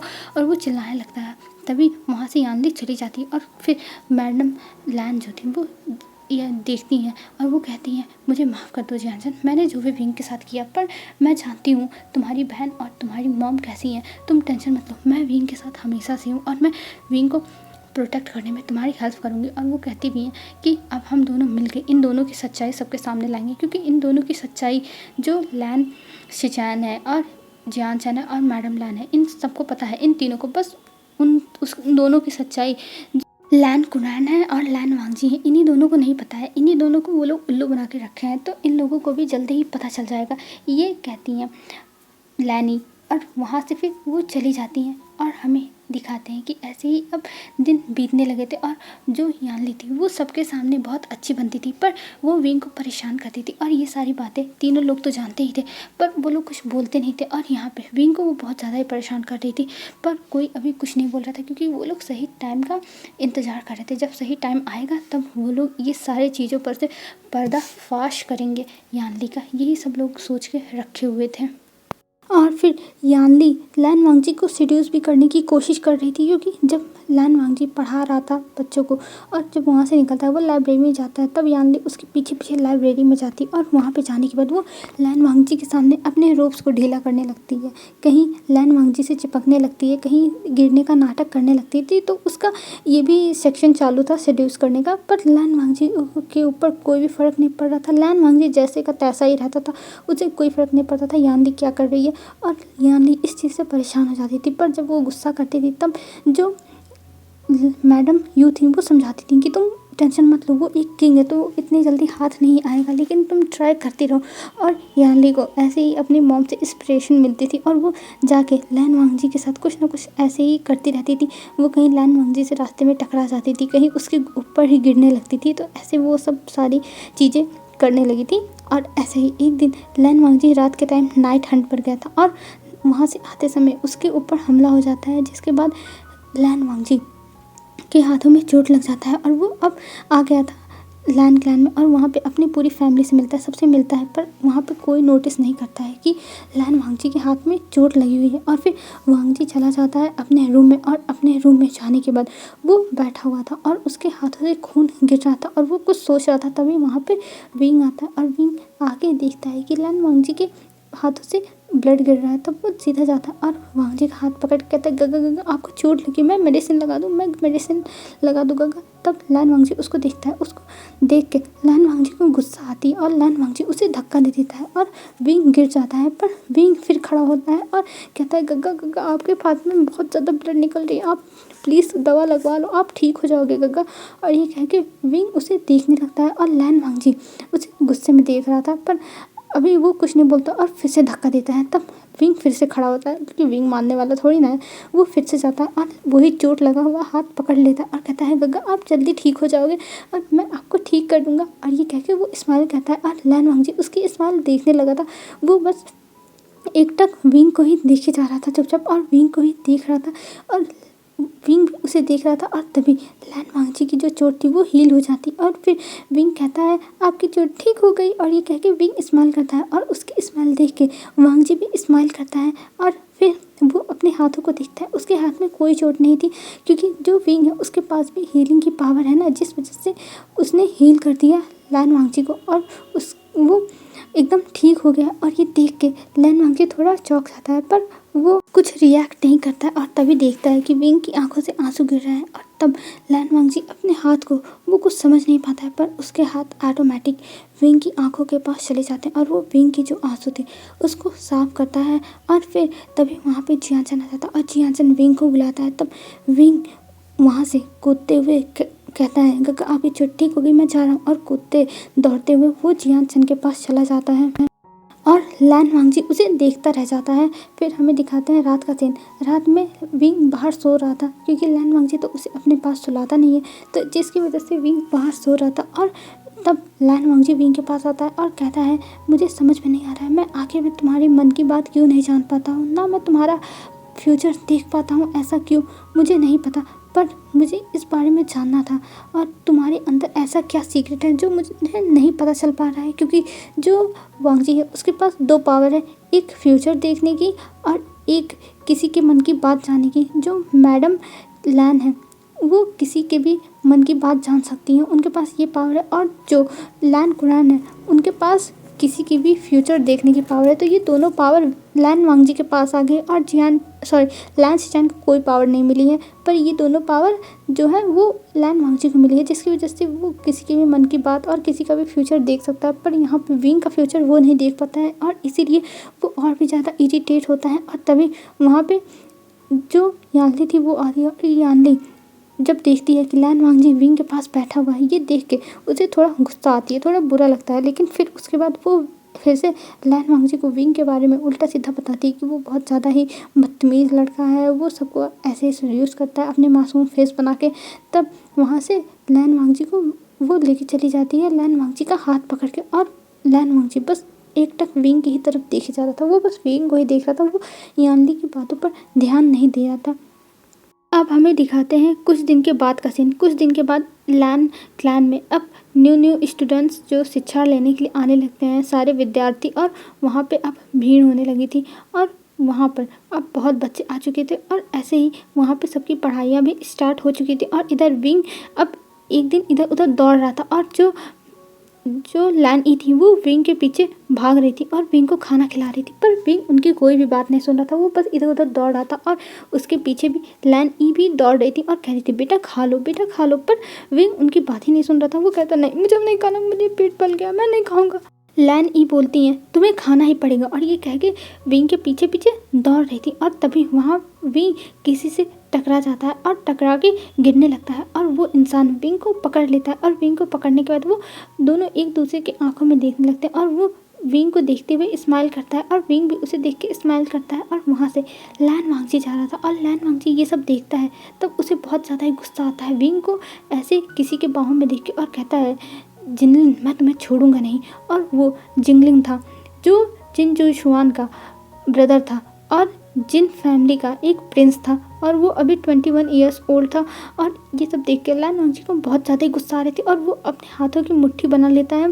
पर वो फिर सोचता है कि आखिर में वो क्या कर रहा है, उसे तो ये सब नहीं करना चाहिए, वो ये सब क्या सोच रहा है, और वो अपने दिमाग को शांत करने लगता है। पर उसे गुस्सा तो बहुत ही ज़्यादा आ रही थी और उसे समझ में नहीं आता कि उसे इतना गुस्सा क्यों आ रहा है। फिर विंग जिंगलिंग से दूर होता है और फिर उसके बाद वो देखता है कि पीछे लैनी आ रही है और फिर से वहाँ से वो भाग जाता है। और इधर लैन वांगजी पहले ही वहाँ से चला आया था, क्योंकि वो वहाँ पे रुकना नहीं चाहता था, क्योंकि उसका जो गुस्सा था वो कंट्रोल नहीं कर पा रहा था। और यहाँ पे यानली उसके पीछे दिन रात लगी रहती है, जिसकी वजह से और ज़्यादा वो इरिटेट होता रहता है। और ऐसे ही दिखाते हैं हमें कुछ दिन के बाद का सीन, क्योंकि यानली से अब लैन वांगजी पट नहीं रहा था और यानली गुस्से में थी। तब मैडम न्यू के दिमाग में एक फिर से खुराफात आती है और वो एक जो सर्वेंट थी उससे एक दवा मंगाती है और वो दवा वो सूप में मिला के रख देती है अपने रूम में और कहती है ये वो विंग को पिलाएगी। और वो एक मेडिसिन थी और जिसको वो रखने के बाद बाहर चली जाती है, क्योंकि उसे फेमियान ने बुलाया था, वो फेमियान के पास चली जाती है। और तभी वहाँ पे यानली आती है और यानली वो सूप रखा हुआ देखती है और उसकी स्मेल बहुत अच्छी थी और यानली वो सूप पी लेती है। और वो सूप पीने के बाद यानली के पेट में बहुत ज़्यादा दर्द होने लगती है और यानली चिल्लाने लगती है। तभी वहाँ पे मैडम यू आती और मैडम यू जब देखती हैं यानली को चिल्लाती हुई और वो सूप देखती हैं कि सूप का जो बाउल है वो खाली है, वो देख के चौंक जाती है और वो समझ जाती हैं कि यानली ने ये सूप पी लिया है। और फिर यानली को हीलर के पास लेके जाती हैं। तब पता चलता है यानली ने अपना बेबी खो दिया है, उसका बेबी मर चुका है। और इसके बाद यानली बहुत ज़्यादा ही गुस्सा हो जाती है और वो जाती है विंग के पास और विंग को अब पनिश करने लगती है, वो बहुत मारती है, विंग को बहुत ज़्यादा ही मारती है। तभी वहाँ पे जो जियाचन था वो आ जाता है और जियाचन उन लोगों को रोकता है और वो देखता है कि विंग की हालत बहुत ज़्यादा बुरी हो चुकी है, हद से ज़्यादा बुरी हो चुकी है और विंग अब चलने फिरने की भी हालत में नहीं लग रहा है। और तभी वहाँ पे लैन कुनैन और जो लैनी थी वो भी आ जाती हैं, लैन शिचान भी आ जाते हैं। और अभी लैन वांगजी क्लैन में नहीं था, वो बाहर गया हुआ था। तब जो यानी थी वो कहती है इसने मेरे बेबी को मार दिया, मेरा बेबी मर चुका है। तब सब लोग पूछते हैं ये बेबी किसका था, तुम किसका बेबी लेके आई थी यहाँ पर। तब जो यानली थी वो कहती है ये बेबी आपके लैन क्लैन का प्रिंस था, ये लैन वांगजी का बेबी था और इसने लैन वांगजी के बेबी को जेलसी में आके मार दिया। ये सुनने के बाद सब लोग हैरान हो जाते हैं और फिर जो लैनी थी वो कहती है क्या सच में ये लैन वांगजी का बेबी था। तब वो कहती हाँ ये लैन वांगजी का बेबी था और इसने मेरी बेबी को मार दिया। और ये कह के वो चिल्लाने लगती है।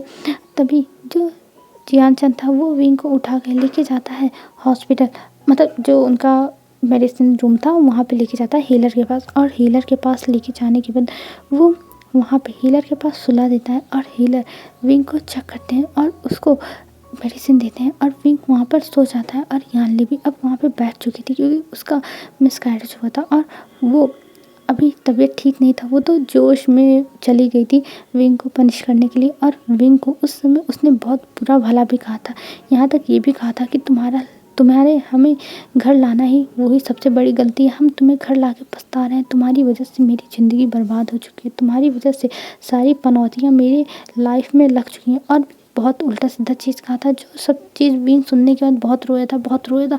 पर उसे चोट से ज़्यादा इन सब बातों से चोट लगी थी उसके दिल पर कि उसको जो पहले प्यार करती थी अब उसके बारे में ऐसा सोच रही है। उसने तो सोचा ही नहीं था कि ऐसा कुछ होगा कभी। वो बस वहाँ पे यही एक ही बात कह रहा था कि उसने कुछ नहीं किया, उसकी कोई गलती नहीं है, पर उसका सुनने वाला कोई नहीं था। उसका कौन सुनता, क्योंकि उसके पास वहाँ पे कोई था ही नहीं। और अभी वो बेहोश पड़ा हुआ है और यानली भी वहाँ बैठी हुई है। और फिर हमें सीधा शाम का सीन दिखाते हैं। शाम को अब लैन वांगजी आता है क्लैन में और देखता है कि क्लैन थोड़ा शांत है, और फिर वो इन सब चीज़ों को इग्नोर करके चला जाता है अपने रूम में। और जब अपने रूम में जाता है तब वहाँ पे देखता है कि विंग नहीं है, क्योंकि जब भी लैन वांगजी आता था शाम को या रात को तब विंग उसे वहीं मिलता था, और विंग हमेशा बैठा रहता था रूम में ही।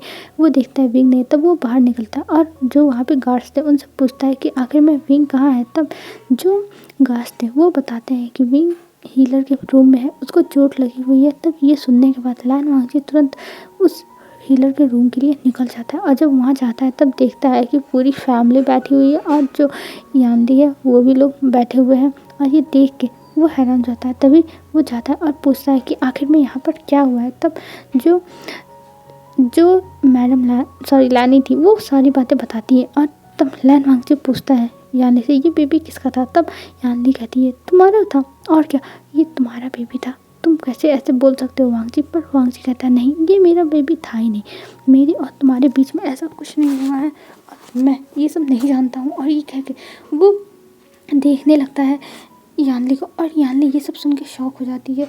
और इधर मैडम लैन वो स्मग कर रही थी और वो फिर से जाती है और कहती है यानली तुम सच बताओ, क्या ये तुम्हारा बेबी, मतलब ये लैन वांगजी का बेबी है। तब जो यानली थी वो हिचक जाते हुए कहती है हाँ ये लैन वांगजी का ये। तब जो लैन वांगजी था वो कहता नहीं ये मेरा बेबी नहीं है। और ये कह के वो गुस्सा हो जाता है और फिर उन लोगों को पनिश करने की बात करता और कहता है सच सच बताओ ये बेबी किसका था, नहीं तो मैं तुम लोगों को पनिश करूँगा और फिर तुम लोग कहीं भी आने जाने के लायक नहीं रह जाओगे। ये सुनने के बाद वो लोग डर जाते हैं, और जो यानली थी वो बता देती है कि ये बेबी जिन जूशुआन का था। ये सुनने के बाद वो लोग हैरान हो जाते हैं, और फिर जो भी सारी बातें थी वो जियाजिन बता देता है कि आखिर में यानली खुद भागी थी और विंग को इन लोगों ने फंसाया था। और ये सब सुनने के बाद लैन वांगजी को और सबको बहुत बुरा लगता है, बहुत ज़्यादा ही बुरा लगता है कि आखिर में उन लोगों ने, मतलब कौन था ही, लैन को जानते और लैन वांगजी था, उन दोनों को बहुत बुरा लगता है कि उन लोगों को विंग को ऐसे ट्रीट करना नहीं चाहिए था। और हमें दिखाते हैं अब लैन वांगजी विंग के पास बैठा हुआ था और एक टक बस विंग को देखे जा रहा था, जो वो बस विंग को ही देख रहा था और कुछ नहीं कर रहा था, और वो सोच रहा था ये कितना ज़्यादा मासूम है। तभी वहाँ पर जो जिन लिन था वो आ जाता है और उसके साथ म्याम्या भी आती है, और दोनों आने के बाद विंग से मिलते हैं क्योंकि विंग होश में आ चुका था। और जिन लिन विंग से अच्छे से बात करता है, और ये सब देख के विंग को लैन वांगजी को बहुत गुस्सा आ रही थी क्योंकि विंग उसके साथ 1 घंटे से हंस हंस के बातें कर रहा था, और वो लैन वांगजी की तरफ देख ही नहीं रहा है। लैन वांगजी यहाँ बैठा हुआ है और विंग उसकी तरफ देख नहीं रहा है, तो जिसकी वजह से लैन वांगजी को बहुत गुस्सा आ रही थी, हद से ज़्यादा गुस्सा आ रहा था। और वहीं म्याम्या बस लैन वांगजी को ही एक टक देखे जा रही थी, वो लैन वांगजी को चुपचाप देख रही थी। और ऐसे ही अब हमें कुछ दिन के बाद का सीन दिखाया जाता है। इधर कुछ दिन से जो म्याम्या थी वो पीछे पड़ी हुई थी लैन वांगजी पर लैन वांगजी उसे भाव नहीं दे रहा था, जिसकी वजह से म्याम्या की जो ईगो थी वो हर्ट हो गई थी। और इधर जो यानली थी और मैडम लैन फेमियान सबको उन लोगों ने पनिश करके वहाँ से बाहर निकाल दिया था लैन क्लैन से, क्योंकि इन लोगों की अपराध माफ़ करने वाली नहीं है। इस वजह से उन लोगों को बाहर निकाल दिया गया था, और जितना पनिश आज तक विंग को किया गया था उतना पनिश भी किया गया था, जिसके बाद उन लोगों की हालत ख़राब हो गई थी। पर अब वो लोग यहाँ पे नहीं रुक सकते थे और इसीलिए वहाँ से चले जाते हैं। और इधर हमें दिखाते हैं जो म्यामा थी वो एक प्लान बनाती है, और जब लैन वांगजी रात में अपना खाना खाने के लिए जाता है तब उसके खाने में म्यामा ड्रग्स मिला देती है, और ड्रग्स मिलाने के बाद वो वहाँ से हंसते हुए चली जाती है और कहती है वांगजी अब देखना क्या होता है तुम्हारे साथ। और ऐसा ड्रग्स था जिससे लैन वांगजी की ही ट्रिगर होती, और लैन वांगजी को ये सब पता ही नहीं था। और वो जब वो खाना खाता है और फिर वो अपने रूम में जाता है, और जब अपने रूम में जाता है तब तक उसकी हालत थोड़ी थोड़ी ख़राब होने लगी थी। और वहाँ पे जब पहुँचता है तब वो देखता है विंग, जो विंग अपने एक हल्के से रोब में खड़ा है, और वो अभी नहा के आया है और उसके बाल गीले हैं, उसके बालों से पानी गिर रहा है। और जिसको देख के लैन वांगजी बस देखता रह जाता है। उसने सोचा नहीं था कि विंग इतना ज़्यादा प्रिटी लग सकता है। वो बस हैरान होकर विंग को देख रहा था, और विंग विंग देखता है लैन वांगजी को और कहता है गगा क्या हुआ आपको, गगा आप ठीक तो हो ना। और ये कह के वो लैन वांगजी की तरफ बढ़ने लगता है, और लैन वांगजी जितना ही विंग उसके पास आ रहा था उतना ही लैन वांगजी अपने ऊपर से अपना कंट्रोल लूज कर रहा था, और वो अपने ऊपर कंट्रोल बिल्कुल भी नहीं कर पा रहा था। वो बस विंग की तरफ बढ़ रहा था, और विंग उसको देखने के लिए आ जाता, और जैसे ही विंग उसको टच करता है वैसे ही देखता है कि लैन वांगजी की जो पूरी बॉडी वो बहुत ज़्यादा हिट कर रही है, बहुत ज़्यादा हॉट हो गई है। और ये देखने के बाद विंग कहता है गगा आपको क्या हुआ, गगा आपको क्या हुआ। पर लैन वांगजी को कुछ समझ में नहीं आता, और वो पहले से भी विंग से गुस्सा था, क्योंकि विंग जो जिंगलिन के साथ बहुत ज़्यादा ही फ्रेंडशिप बढ़ा रहा था उसकी वजह से गुस्सा भी था। तो जिसकी वजह से विंग को देख के लैन वांगजी के ऊपर उसका गुस्सा और उसका जो रट था वो ट्रिगर हो गया था, और वो अब देखने लगा था विंग को। और विंग को देखते हुए वो विंग को पकड़ता है और बेड पे फेंक देता है। ये देखने के बाद विंग एकदम हैरान कि आखिर में उसके गगा ये क्या कर रहे हैं, और वो उनसे कहता है गगा आप ये क्या कर रहे हो, गगा क्या कर रहे हो। पर लैन वांगजी किसी की बात सुनने वाला नहीं है अब, और लैन वांगजी बिना किसी की बातें सुने वो सीधा किसी की क्या विंग की बातें सुने बिना वो सीधा विंग के ऊपर अटैक कर देता है, और विंग के सबसे पहले लिप्स पर किस करता है, बाइट करता है। और विंग बस चिल्ला रहा था कि गग्गा आप ये क्या कर रहे हो, गग्गा ऐसा मत करो। और वो बस ये सब शौक होके मतलब देख रहा था कि आखिर में उसके साथ हो क्या रहा है। फिर लैन वांगजी अब अपने कंट्रोल में बिल्कुल भी नहीं था, और वो अब विंग के जो रोब्स थे उसने पतले से रोब्स पहने हुए थे क्योंकि अभी नहा के आया था, और उसके रोब्स एक ही बार में निकाल के फेंक देता है, और फिर विंग के नेक पे किस करने लगता है, बाइट करने लगता है, और इधर उसके चेस्ट पे किस और बाइट करने लगता है। फिर उसके बाद उसको इधर उधर टच करने लगता है, और जिसकी वजह से विंग के अंदर बहुत अजीब अजीब फीलिंग्स हो रही थी, और वो कह रहा था गग्गा आप ये क्या कर रहे हो, गग्गा क्या कर रहे हो। पर लैन वांगजी अब रुकने वाला नहीं है। लैन वांगजी तो अब ये सब करके रहेगा, और फिर लैन वांगजी अपने भी सारे कपड़े निकाल के फेंक देता है, और फिर विंग के ऊपर आ जाता है, और विंग को एकदम हंगरी होके उसको देख रहा था, और उसकी नज़र में था कि वो आज विंग को खा के ख़त्म कर देगा। और फिर वो लैन वांगजी विंग के ऊपर किस बाइट करने लगता, और जिसकी वजह से विंग को बहुत ज़्यादा अजीब फील होता, और विंग के मुंह से बस अब आवाज़ें निकल रही थी, और लैन वांगजी अब विंग को किस बाइट सब कुछ करने लगता है, और उसके साथ अब इंटीमेट होने लगता है, जिसकी वजह से लैन वांगजी के अंदर बहुत ज़्यादा ही अजीब अजीब फीलिंग्स होती। और लैन वांगजी को ये सब करने में बहुत अच्छा लग रहा था, बहुत ज़्यादा ही अच्छा लग रहा था। और उनकी ये सारी चीज़ें 3 दिनों तक चलते हैं, और लैन वांगजी और विंग 3 दिनों तक उस रूम में बंद रहते हैं, और बस यही सब कुछ करते रह जाते हैं। अब हमें 3 दिनों के बाद का सीन दिखाते हैं। 3 दिन के बाद लैन वांगजी उठता है, और वो विंग को वैसे ही छोड़ के खुद फ्रेश होता है और वहाँ से निकल जाता है। और वहाँ से निकलने के बाद वो सीधा जाता है मैम्मा के पास, और मैम्मा को वो पनिश करता है, और उसकी पनिशमेंट ये रहती है कि उसे यहाँ से पढ़ाई पूरे करे बिना यहाँ से निकाल दिया जाता है। मैम्मा चिल्लाती रह जाती है, पर मैम्मा की बात सुनने वाला कोई नहीं था, और उसे पनिश करने के बाद फिर लैन वांगजी कहीं बाहर चला जाता है। नहीं पता किसी को कि लैन वांगजी कहाँ गया, बस लैन वांगजी चला गया था। और इधर विंग को दिखाते हैं, विंग सोया हुआ था, और वो अभी सो ही रहा था, तभी वहाँ पे जो जियांचन है और मैडम लैनी वो आ जाती, और वो लोग देख के विंग को ऐसे हैरान हो जाती है, क्योंकि वो पूरे रूम को देखती हैं क्या हुआ है, और उन्हें तो पता ही है कि आखिर में विंग और लैन वांगजी के बीच में क्या हुआ है, जिसकी वजह से वो लोग एकदम हैरान हो जाती हैं देख के, और वो लोग देखती रह जाती हैं विंग को। फिर मैडम लैन और जियांचन उठाते हैं विंग को, और विंग को उठाने के बाद लेके जाते हैं वॉशरूम, और वॉशरूम में टब के अंदर बैठा के उसे नहलाने लगते हैं। तब जो मैडम लैन थी वो देखती है विंग के पीठ पर मतलब बैक पर उसके एक निशान, जो एक मून का निशान था, और वो निशान देखने के बाद वो उनके आंखों में आंसू आ जाते हैं और वो वहाँ पे रोने लगती है, क्योंकि उनको याद आ जाता है जो कांस्य सायरन थी वो उनकी सिस्टर थी, और जो लैनी थी वो उनकी बहन थी। इस वजह से वो उन्हें बहुत ढूंढी, कांस्य सायरन को। उन्हें नहीं पता चला कि कांस्य सायरन कहाँ चली गई हैं, और बाओसे सायरन जो लैनी है और जो कांस्य सायरन थी उन दोनों की माँ थी। और जिसको देखने के बाद वो एकदम हैरान और उनकी आंखों में आंसू आ गए थे। वो तुरंत पहचान गई थी, क्योंकि ऐसा ही निशान कांस्य, जैसे कांस्य सायरन पे था वैसे विंग पे है, और वैसे ही निशान जो लैनी है उनके पास है। बस इतना फ़र्क है कि लैन ई के पास मून का नहीं, सन का निशान है, और विंग के पास मून का है। तो इसका मतलब वो उनका ही बच्चा है, क्योंकि जो लैन वांगजी है उसके पास सन का निशान है। और अब मैडम लैन को पता चल गया था कि उनकी बहन का बेटा है, और वो उसे बहुत ज़्यादा लाड प्यार करने लगी थी। पर विंग बहुत ज़्यादा अपसेट था, और वो कह रहा था कि आखिर में गग्गा यहाँ से क्यों चले गए, मैंने क्या किया था, गग्गा ने मेरे साथ ये सब किया, ये सब पता नहीं क्या किया, और फिर उसके बाद चले गए गग्गा। वो गग्गा मुझसे बात भी नहीं की, और ये कह के वो हमेशा उदास रहने लगा था। और अभी विंग की केयर बहुत ज़्यादा सब लोग करने लगे थे, मतलब विंग को एकदम अपने पलकों पर बैठा के रखते थे, और सब लोग विंग को बहुत प्यार करने लगे थे, बहुत प्यार कर रहे थे, जिसके वजह से विंग बहुत ज़्यादा ही खुश रहने लगा था। और वो अब मैडम लैनी के साथ बहुत ज़्यादा कंफर्टेबल हो गया था, और वो अपनी हर बातें शेयर कर देता था लैनी के साथ, और उसे अच्छा लगता था लैनी के साथ रहना। और लैनी भी अब बहुत ज़्यादा ही खुश रहने लगी थी विंग से जैसे उनका एक अलग से ही रिश्ता बन गया था। हाँ, उन्हें पहले लगता था कि ऐसे उन्हें किसी की याद आती है, उन्हें अपनी बहन की याद आती है विंग को देख के, कांस्य सायरन की, पर वो नहीं जानती थी कि ये लड़का उनकी बहन का ही होगा। पर वो खुश हैं कि उनकी बहन का लड़का उनके पास आ चुका है, उनके एकदम करीब है। इस चीज़ से वो बहुत ज़्यादा ही खुश हैं, बहुत ज़्यादा।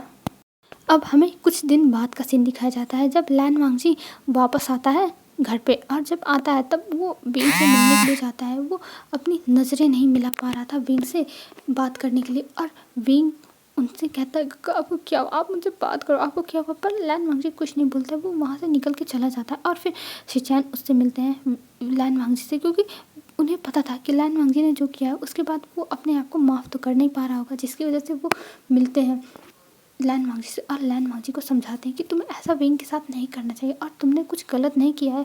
विंग तुम्हारा हस्बैंड है, एक ओमेगा है, तुम्हारा ओमेगा है, तो तुम्हें इन सब चीज़ों पे ज़्यादा ध्यान नहीं देना चाहिए, और तुम्हें विंग के साथ अच्छे से रहना चाहिए। तब लैन वांगजी को ये बातें समझ में आती, और फिर जाता है लैन वांगजी विंग के पास जाने के बाद वो विंग से माफ़ी मांगता है जो उसने किया है। तब विंग उसका हाथ पकड़ता है और कहता है नहीं गंगा आपने कुछ नहीं किया, गंगा आपने कुछ नहीं किया, और ये कह के वो लैन वांगजी को देखने लगता। तब लैन वांगजी स्माइल करता है, और फिर अभी रात का सीन था, तब विंग अपने जो बिस्तर था उसे लेके जा रहा था बाहर, पर लैन वांगजी उसे मना कर देता और कहता है तुम्हें बाहर जाने की कोई ज़रूरत नहीं। और ये कहते विंग को वो रूम में ही सोने का ऑर्डर दे देता है, जिसके बाद विंग भी खुश हो जाता है, और वो भी आके लैन वांगजी के बगल में एकदम अच्छे से सो जाता है, एक अच्छे बच्चे की तरह। और ये देख के लैन वांगजी को अच्छा लगता है, और अब लैन वांगजी इसके साथ विंग बहुत ज़्यादा अच्छे से रहने लगा था। लैन वांगजी को अब विंग बहुत परेशान करता था, उससे अपना होमवर्क था वो भी कराता था, कहता था गग्गा कर दो ना प्लीज़, गग्गा कर दो, जिसकी वजह से लैन वांगजी अब मना नहीं कर पाता था और कर देता था। और जो पूरी लैन फैमिली थी वो विंग को अब अपने सर पर बैठा के रखती थी। अब मैडम लैन जो थी वो विंग को बिल्कुल नहीं डांटती थी। अगर विंग वांगजी की कोई शिकायत करता था तो वांगजी को ही डांट पड़ती थी, और जो वांगजी है वो अगर विंग के बारे में कुछ बताता था कि माम विंग ने ये सब किया, आप इसे बोलो, पर मैडम लैन विंग को कुछ नहीं बोलते थे, वो उल्टा वांगजी को ही डांटती थी कि अगर विंग कुछ बोल रहा है तो तुम्हें कर देना चाहिए। और ये सब कह के वो बहुत ज़्यादा ही विंग के साथ इस्तेमाल करती थी, क्योंकि विंग इन सब चीज़ों से बहुत ज़्यादा खुश हो जाता था कि उसकी साइड ली जा रही है, वो बहुत खुश है, वो ऐसा दिखाता था कि वो बहुत खुश है, उसकी साइड ली जा रही है। और ऐसे ही अब विंग और लैन वांगजी एक साथ बहुत ज़्यादा ही कंफर्टेबल हो गए थे, यहाँ तक कि कभी कभी लैन वांगजी जब अपना काम करता था तब विंग जाके उसके पास बैठ जाता था, और उसके पास पाउट बना के लैन वांगजी को देखता रहता था, उससे नाराज़ हो जाता करता था।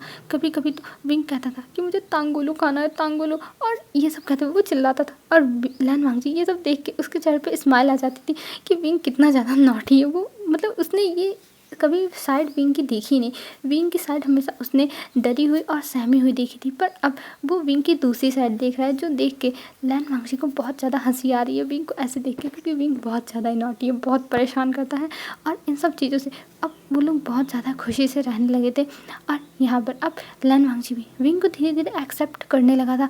और अब जियान चैन भी विंग के लिए खुश था, क्योंकि जो विंग था उसने अपने बचपन से बहुत मुश्किलें सही है, बहुत टॉर्चर सहा है, पर अब यहाँ पे अब विंग को अच्छे से ट्रीट किया जा रहा है, जिसकी वजह से अब बहुत ज़्यादा ही खुश है जियान चैन बहुत खुश है। और हमें एक रूम दिखाते हैं जहाँ पे एक इंसान बैठा हुआ था जिसका नाम वेन रोहान है। और वेन रोहान अब लैन क्लैन पर हमला करने का प्लान बना रहा है, क्योंकि जो वेन रोहान है उसे पावर चाहिए। उसने पहले बहुत कोशिश की पावर लेने की बाउ से सैरन से, पर उसे पावर नहीं मिल पाई, क्योंकि जो बाउ से सैरन थी उनके पास हील करने की शक्ति और जो किसी के मन में जो भी है सच जानने वाली पावर दोनों दी, पर वो नहीं मिल पाई। पर अब जो वेन रोहान है उसको पता है कि जो शक्तियाँ थी वो बढ़ चुकी थी, बाउ से सैरन की शक्तियाँ बढ़ चुकी थी लैन ई में और कान से सैरन में। और उन्हें अब पता है कि लैन वांगजी के पास फ्यूचर देखने भी शक्तियाँ हैं जो लैन कुरान की है। तब उसने सोच लिया था वेन रोहान ने कि वो लैन वांगजी को मार के वो दोनों शक्तियाँ ले लेगा, उसके पास ये शक्तियाँ आ जाएगी और वो मैडम लैन को भी मार देगा। तब उसके पास और शक्ति आएगी और कुरान को भी मार देगा, मतलब सारी शक्तियाँ वो उसके पास आ जाएगी अगर इन लोगों को वो मार देगा। और उसे विंग के बारे में नहीं पता था कि विंग जिंदा है, क्योंकि पहले ही जो जो विंग की मॉम थी वो मर चुकी हैं कान से सैरन। इस वजह से विंग के बारे में किसी को नहीं पता था विंग की आइडेंटिटी। और यहाँ पे लैन वांगजी को ये सब पता चल गया है, क्योंकि लैन वांगजी फ्यूचर देख सकता है और उसे पता है कि लैन क्लैन पे कोई हमला करने वाला है, पर ये नहीं पता कि कौन हमला करने वाला है। बस उसे इतना पता है कि लैन क्लैन पर हमला होने वाला है, बस और कुछ नहीं पता है अभी लैन वांगजी को। अब विंग धीरे धीरे बड़ा ही हो रहा था और विंग की जो अजीब अजीब रिएक्शन उसके बॉडी में स्टार्ट हो गए थे, क्योंकि विंग अब धीरे धीरे एडल्ट हो रहा है और उसके बॉडी में अब धीरे धीरे बहुत अजीब अजीब रिएक्शन है जिसको विंग समझ नहीं पा रहा है। बस विंग इन सब चीज़ों को इग्नोर कर रहा है, उसे इन सब चीज़ों से बस अभी दूर रहना है। उसे नहीं पता कि उसके साथ क्या हो रहा है और वो ये सारी चीज़ें किसी के साथ शेयर भी नहीं कर रहा है कि मेरे साथ ऐसा कुछ हो रहा है।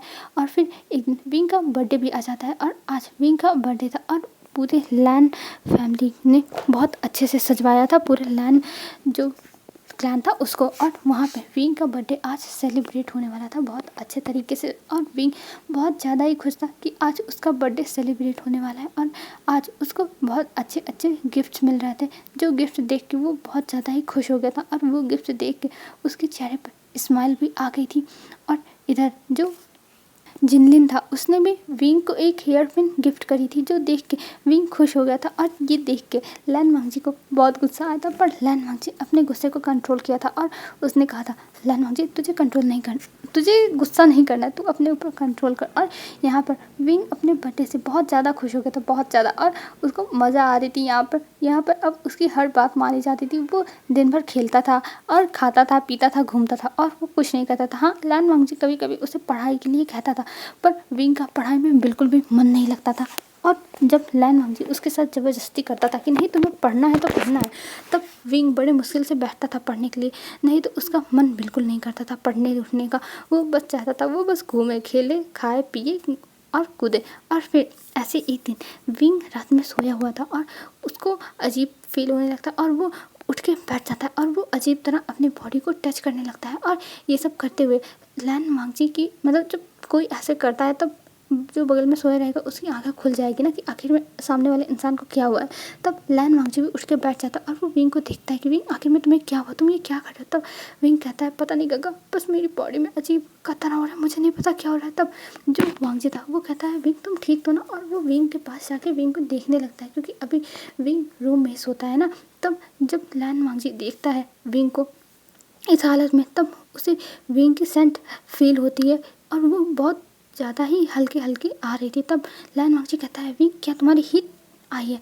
तब विंग कहता है गगा ये हीट क्या होती है मुझे नहीं पता गगा, बस मुझे अजीब लग रहा है गगा, मैं क्या करूँ गगा। और ये कह के उसकी जो भी सांसें थी वो ऊपर नीचे होने लगती है, जो देखने के बाद लैन वांगजी समझ जाता है कि विंग की हीट आ चुकी है। और ये देखने के बाद लैन वांगजी फिर विंग को संभालने लगता है और विंग के जो फेरोमोन्स थे जिसकी वजह से लैन वांगजी अपने ऊपर कंट्रोल खो रहा था और विंग को बहुत पेन हो रहा था। और विंग को इतने पेन में देख के लैन वांगजी से रहा नहीं जाता और लैन वांगजी फिर विंग के अपर रोप्स को निकाल देता और फिर विंग के सारे रोप्स को निकाल के वो विंग को देखने लगता और विंग अभी भी पूरे बेड पे एक बिना पानी मछली की तरह तड़प रहा था और वो चिल्ला रहा था कि गग्गा उसके साथ क्या हो रहा है, गग्गा उसे नहीं पता, गग्गा उसे बचा लो।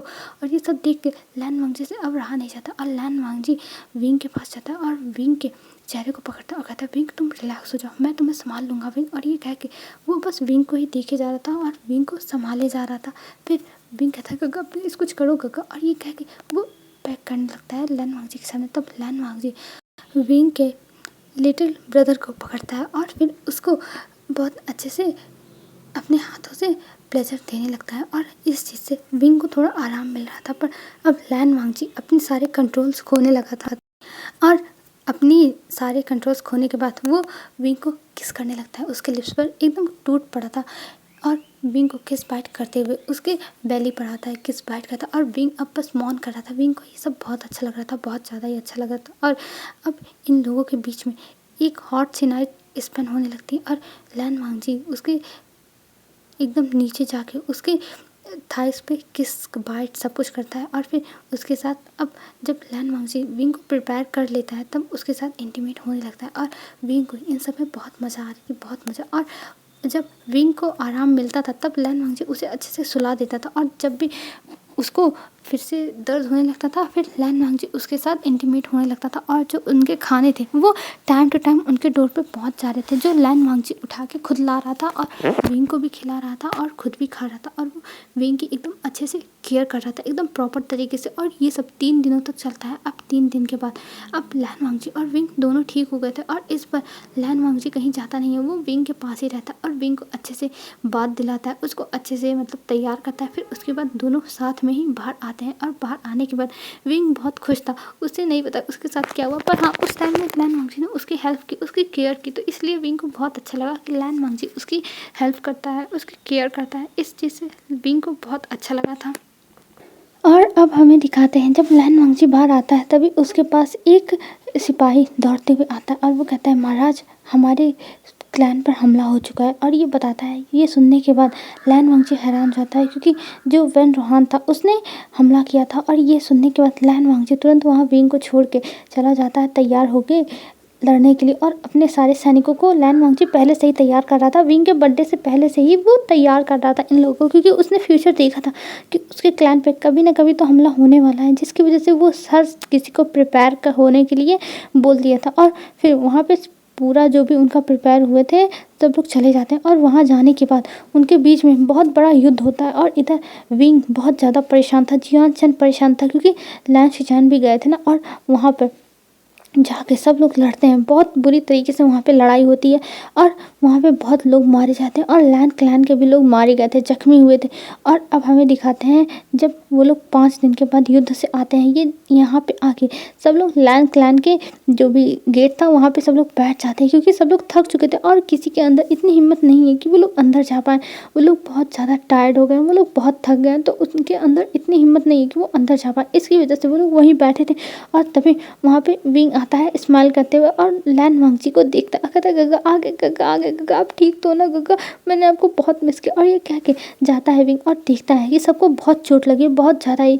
फिर वो सबसे पहले जाता है लैन वांगजी के पास और लैन वांगजी को जहाँ जहाँ चोट लगी थी वहाँ वहाँ टच करता है और लैन वांगजी के सारे जो चोटें थी वो एकदम हील हो जाती हैं। और इधर जो शिचान थे वो बैठे थे, फिर विंग जाता है शिचान को छूता है और शिचान की भी सारी चोटें वो हील हो जाती। और ये सब देख के जो फैमिली थी वो हैरान जाती, पर ये चीज़ लैनी जानती है ना कि उनकी बहन के पास कौन सा पावर था, तो वो पावर विंग के पास ऑफकोर्स रहेगा ही।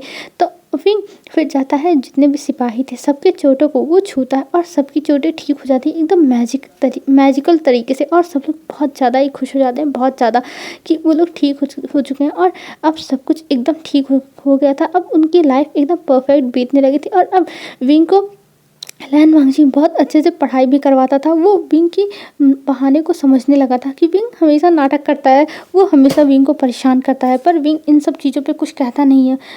सॉरी लैन वांगजी इन सब चीज़ों पे कुछ कहता नहीं है विंग को। वो विंग को हमेशा पैम्पर करता है, उसे यहाँ तक अब अपने हाथों से खाना भी खिलाता है। और विंग को इन सब चीज़ों से मज़ा आती है, लैन वांगजी को परेशान करना, टीज़ करना। और कभी कभी तो विंग लैन वांगजी के फेस पे किस करके भी भाग जाता है। और जिसके बाद लैन वांगजी थोड़ा शाय हो जाता है, क्योंकि उसके साथ ऐसा होता है, वो क्या करेगा, मतलब उसको शर्म आ जाती है। फिर हमें अब कुछ दिन के बाद का सीन दिखाते हैं। विंग एक दिन उसको बहुत ज़्यादा वॉमिटिंग हो रही थी और वो बहुत ज़्यादा उसको चक्कर आ रहे थे, उसका कुछ खाने का मन नहीं कर रहा था और वो अचानक से बेहोश हो जाता है, जिसको देखने के बाद सब लोग पूरी फैमिली लैन फैमिली टेंशन में आ जाती है। और फिर तुरंत लैन वांगजी उसे रूम में लेके जाता है, क्योंकि अभी विंग खेल रहा था, वो अपने फ्रेंड्स के साथ खेल रहा था वहाँ पर।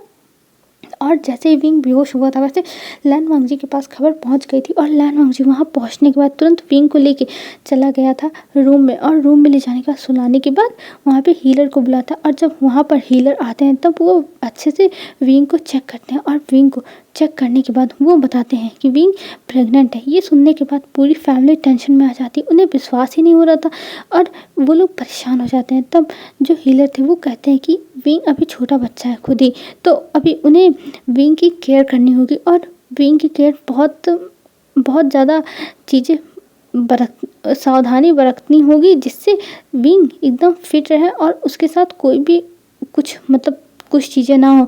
और इस चीज़ से पूरी फैमिली अग्री कर जाती और विंग की अब केयर करना सब लोगों ने स्टार्ट कर दिया था। विंग जो मांगता था वो उसके सामने हाजिर, और पहले भी होता था लेकिन अब कुछ ज़्यादा ही जल्दी होने लगा है। और अब विंग को लैन वांगजी भी कुछ नहीं बोल सकता था, क्योंकि विंग का कभी भी माइंड किसी भी तरफ चला जाता था। कभी विंग गुस्सा होता था, कभी रोता था, कभी हंसता था, कभी कुछ नहीं बोलता था। और जिसकी वजह से लैन वांगजी कभी कभी परेशान भी हो जाता था कि आखिर में वो इस लड़के का क्या करे, ये लड़का तो उसे परेशान करके रख दिया, पर वांगजी क्या कर सकता है, उसे विंग को संभालना ही होगा। और ऐसे ही अब 9 मंथ बीत गए थे और इस 9th मंथ में लैन वांगजी और लैन फैमिली पूरी परेशान हो चुकी थी विंग के नखरों से, पर उन्हें अच्छा लगता था विंग को ऐसे स्पॉइल करना। और आज बेबी शावर था 9 मंथ का, और जिससे पूरी फैमिली खुश थी और पूरी फैमिली तैयारियां कर रही थी। और इधर विंग जो जिनसी था वहाँ पे तैयार हो रहा था, वो बहुत अच्छे से जो ब्लू कलर के रोब्स थे उनको पहन रहा था और वो बहुत ज़्यादा ही खुश था। उन्हें ये नए कपड़े देख के बहुत अच्छा लग रहा था, क्योंकि उसे पता था ये सेलिब्रेशन उसके लिए हो रहा है, जिसकी वजह से वो बहुत ज़्यादा ही खुश है, बहुत ज़्यादा।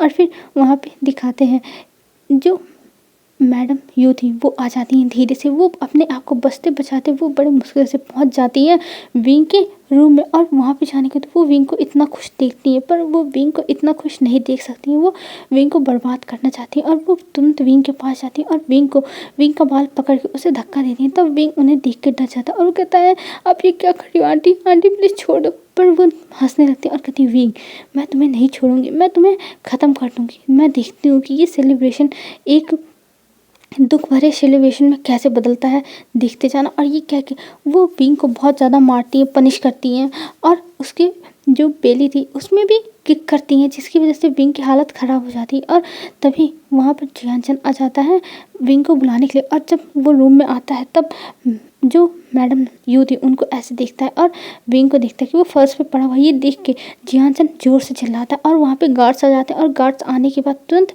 जियानचन ऑर्डर देता है कि मैडम यू को पकड़ लो, और मैडम यू को पकड़ लिया जाता है। और मैडम यू को पकड़ने के बाद वहाँ पे लैन शिजान कुरान सब लोग मतलब आ जाते हैं, लैन वांगजी, और वो लोग देख के विंग को ऐसे हैरान, और तुरंत लैन वांगजी लेके जाता है विंग को हीलर के पास। और यहाँ पे जो मैडम यू थी उनको कारागार में डाल दिया जाता है, लैन फैमिली के कारागार में।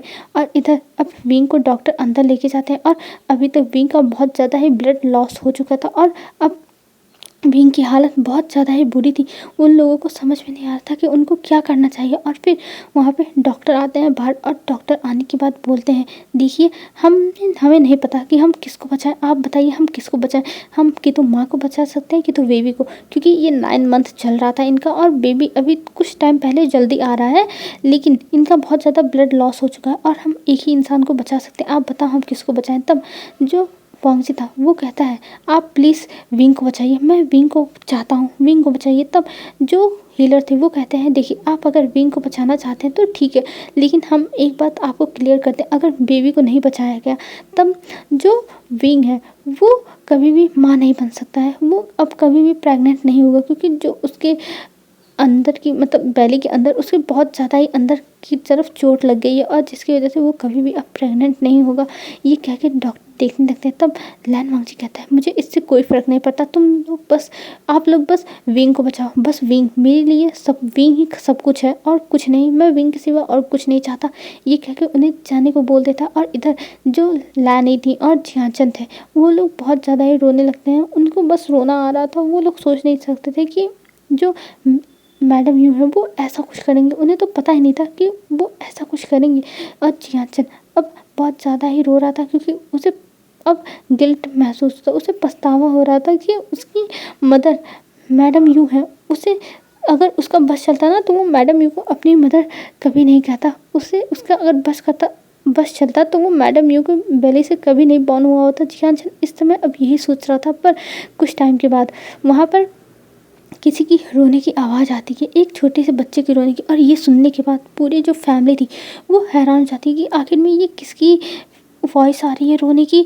उन लोगों ने तो कहा था विंग को बचाने के लिए ना, तभी डॉक्टर बाहर आते हैं और डॉक्टर जो मतलब हीलर थे वो बाहर आते हैं। और हीलर बाहर आने के बाद कहते हैं कॉन्ग्रेचुलेशन, आपको एक बेबी अल्फ़ा हुआ है। और ये कह के वो बेबी मतलब बॉय अल्फ़ा हुआ है। और ये कह के वो स्माइल करते हैं। तब जो लैन वांगजी था वो कहता है विंग विंग कैसा है। तब जो हीलर थे वो कहते हैं आप लोग टेंशन मत लो, वो ठीक है और हमने पहले सोचा था उनको बचाने के लिए, पर गॉड की मर्ज़ी से दोनों लोग बच गए, अब दोनों सेफ़ है। और ये कह के डॉक्टर स्माइल करते हैं। और ये सुनने के बाद पूरी फैमिली बहुत खुश हो जाती है, बहुत ज़्यादा ही। और फिर वो लोग कुछ टाइम के बाद विंग के पास जाते हैं और विंग अभी सोया हुआ था। और वहाँ पर विंग अभी सो के सबको देख रहा था और सब लोग भी उसे देखे जा रहे थे और सब लोग बहुत खुश थे। और जो बेबी था उसको देख के लैनी कहती है ये तो एकदम विंग वांगजी तुम दोनों का कॉपी है। और ये कह के वो स्माइल करती है क्योंकि उस बेबी के चेहरे पर भी मोल था। और लेकिन वो लैन वांगजी की तरह एकदम स्टिफ फेस बनाया हुआ था। वो कुछ बोल नहीं रहा था, लेकिन वो बहुत ज़्यादा क्यों बोलेगा क्या, वो रो नहीं रहा था, बस स्टिफ फेस बना के इधर उधर देख रहा था। और इधर जो वो बेबी था उसके भी पीठ पर मून और सन का दोनों का निशान था। और ये देख के जो लैनी थी वो स्माइल करती और कहती है इसमें वांगजी और विंग दोनों का अंश है, इसीलिए इसके भी बैक पर ऐसे निशान है। और ये कह के वो स्माइल करती है। और हमें अब दिखाते हैं कि विंग को वहाँ से अब छोड़ दिया जाता है, मतलब जैसे 3 दिन के बाद उसे वहाँ से डिस्चार्ज मिल जाता है। और विंग चला आता है अपने जिंशी में। और वहाँ पे आने के बाद विंग अभी भी एक छोटे बच्चे की तरह बिहेव करता था। और जो उसका बेबी था उसको जियाचन और जो लैनी वो लोग संभालते थे। और विंग बस बेबी को फीड कराता था और कुछ नहीं करता था, वो खुद खेलता था, वो उसको क्या कुछ करेगा। और इधर जो विंग का फ्रेंड था जिंगलिंग, वो विंग के पास आता है और विंग को कॉन्ग्रेचुलेशन विश करता है, विंग को गले लगाता है। और जिसको देखने के बाद जो लैन वांगजी था वो बहुत जेलस होता है, बहुत जेलस होता है। और वो प्लान बनाता है कि वो अब जो जिंगलिन है उसको विंग के पास नहीं आने देगा। और विंग के पास से जिंगलिन को भगाने के लिए वो जिंगलिन को उसके राज्य में वापस भेज देता है किसी बहाने से कि अब जिंगलिन को यहाँ पे रहने की कोई ज़रूरत नहीं है। जिंगलिन की पढ़ाई पूरी हो चुकी है, मतलब कुछ भी वो बहाना मार देता है और उसको वहाँ से भगा देता है क्योंकि वो बिल्कुल नहीं चाहता था कि विंग के पास कोई रहे। और एक जिंगलिन ही है जो विंग से इतना चिपक के रहता है और जिंगलिन एक अल्फ़ा है। इस वजह से लैन वांगजी बहुत ज़्यादा जेलस फील करता था। और इधर विंग जब अपने बेबी को फीड करा के सुला देता था तब लैन वांगजी उसको फीड कराता था, उसको खाना खिलाता था क्योंकि जो विंग था उसके अभी नखरे ख़त्म नहीं हुए थे। और वो विंग अभी लैन वांगजी को बहुत परेशान करता था। और लैन वांगजी उसकी सारे नखरे हंस हंस के उठाता था और उसे अच्छा लगता था कि विंग फाइनली उसके साथ है और विंग उसे पसंद करता है और तो उसके साथ रहता है। और ये सब करने में लैन वांगजी को बड़ा मज़ा भी आता था कि विंग उसे परेशान करता है और उसके चेहरे पे हमेशा स्माइल रहती थी। और जब लैन वांगजी विंग सोते थे तब सबसे पहले वांगजी सोता था, फिर विंग सोता था, फिर उसके बाद उनका बेबी सोता था आइवान। और आइवान के साथ पूरी फैमिली एकदम बहुत अच्छे से खेलती थी, यहाँ तक लैन कुनैन भी आइवान के साथ बच्चा बन जाते थे। और विंग अपने बेबी के साथ भी बहुत मस्ती करता था, खेलता था। पर अब विंग धीरे धीरे मैच्योर होने लगा था तो उसकी भी जो शरारतें थी वो जाने लगी थी। और इधर आइवान की शरारतें शुरू हो गई थी। और विंग इन सब चीज़ों से बहुत ज़्यादा खुश था। और सबसे ज़्यादा खुश था जियानचन कि उसके ब्रदर के लाइफ में कितनी सारी प्रॉब्लम्स आई, कितना उसके ब्रदर ने सफ़र किया, पर आज उसका ब्रदर बहुत ज़्यादा खुश है। उसका ब्रदर अपनी लाइफ में अब खुश है। अब जियानचन को कुछ नहीं चाहिए। और उनकी लाइफ में एक नन्हा मेहमान भी है जो सबके नाक में दम करके रखता है, एकदम विंग की तरह। तो इस वजह से ये लोग बहुत ज़्यादा ही खुश हैं। और जियानचंद तो कभी कभी देखता है जब बेबी थोड़ा सा बड़ा हुआ था तो उसे कुछ लिक्विड चीज़ें खिलाई जाती थी, तो विंग वो चीज़ें खुद खा लेता था। मतलब बेबी को भी खिलाता था और खुद भी खाता था। जैसे 1 स्पून बेबी को दिया थोड़ा सा, फिर 1 स्पून खुद खाया। और ये देख के जियानचंद के चेहरे पे स्माइल आ जाती थी कि विंग की जो भी हरकतें हैं वो सुधरने वाली नहीं, वो अपने बच्चे के भी साथ ऐसा कर रहा है। और जियानचंद मना करता था, विंग वो बेबी है, उसे खा लेने दो, अगर तुम्हें पसंद है तो तुम्हें भी मैं दे दूंगा ना। पर जो विंग था वो कहता है, नहीं नहीं गग्गा, मुझे इसके साथ खाने में मज़ा आता है, मैं इसी के साथ खाऊंगा। और ये कह के विंग उसी के साथ, मतलब उसी के जो भी स्पून था उसी से खाता था। और ये सब देख के पूरी फैमिली हंसती थी। और लैन वांगजी भी अपना सही लाता था कि उसके बच्चे का भी बच्चा है, मतलब जो आयवान है वो तो बच्चा है ही, पर लैन वांगजी है उसके पास भी बच्चा है जो विंग है। मतलब विंग का बच्चा आयवान है और लैन वांगजी का बच्चा विंग है। और ये सोचते हुए लैन वांगजी हंसने लगता है। और वो सच में बहुत ज़्यादा खुश था कि उसको इतनी प्यारी फैमिली मिली।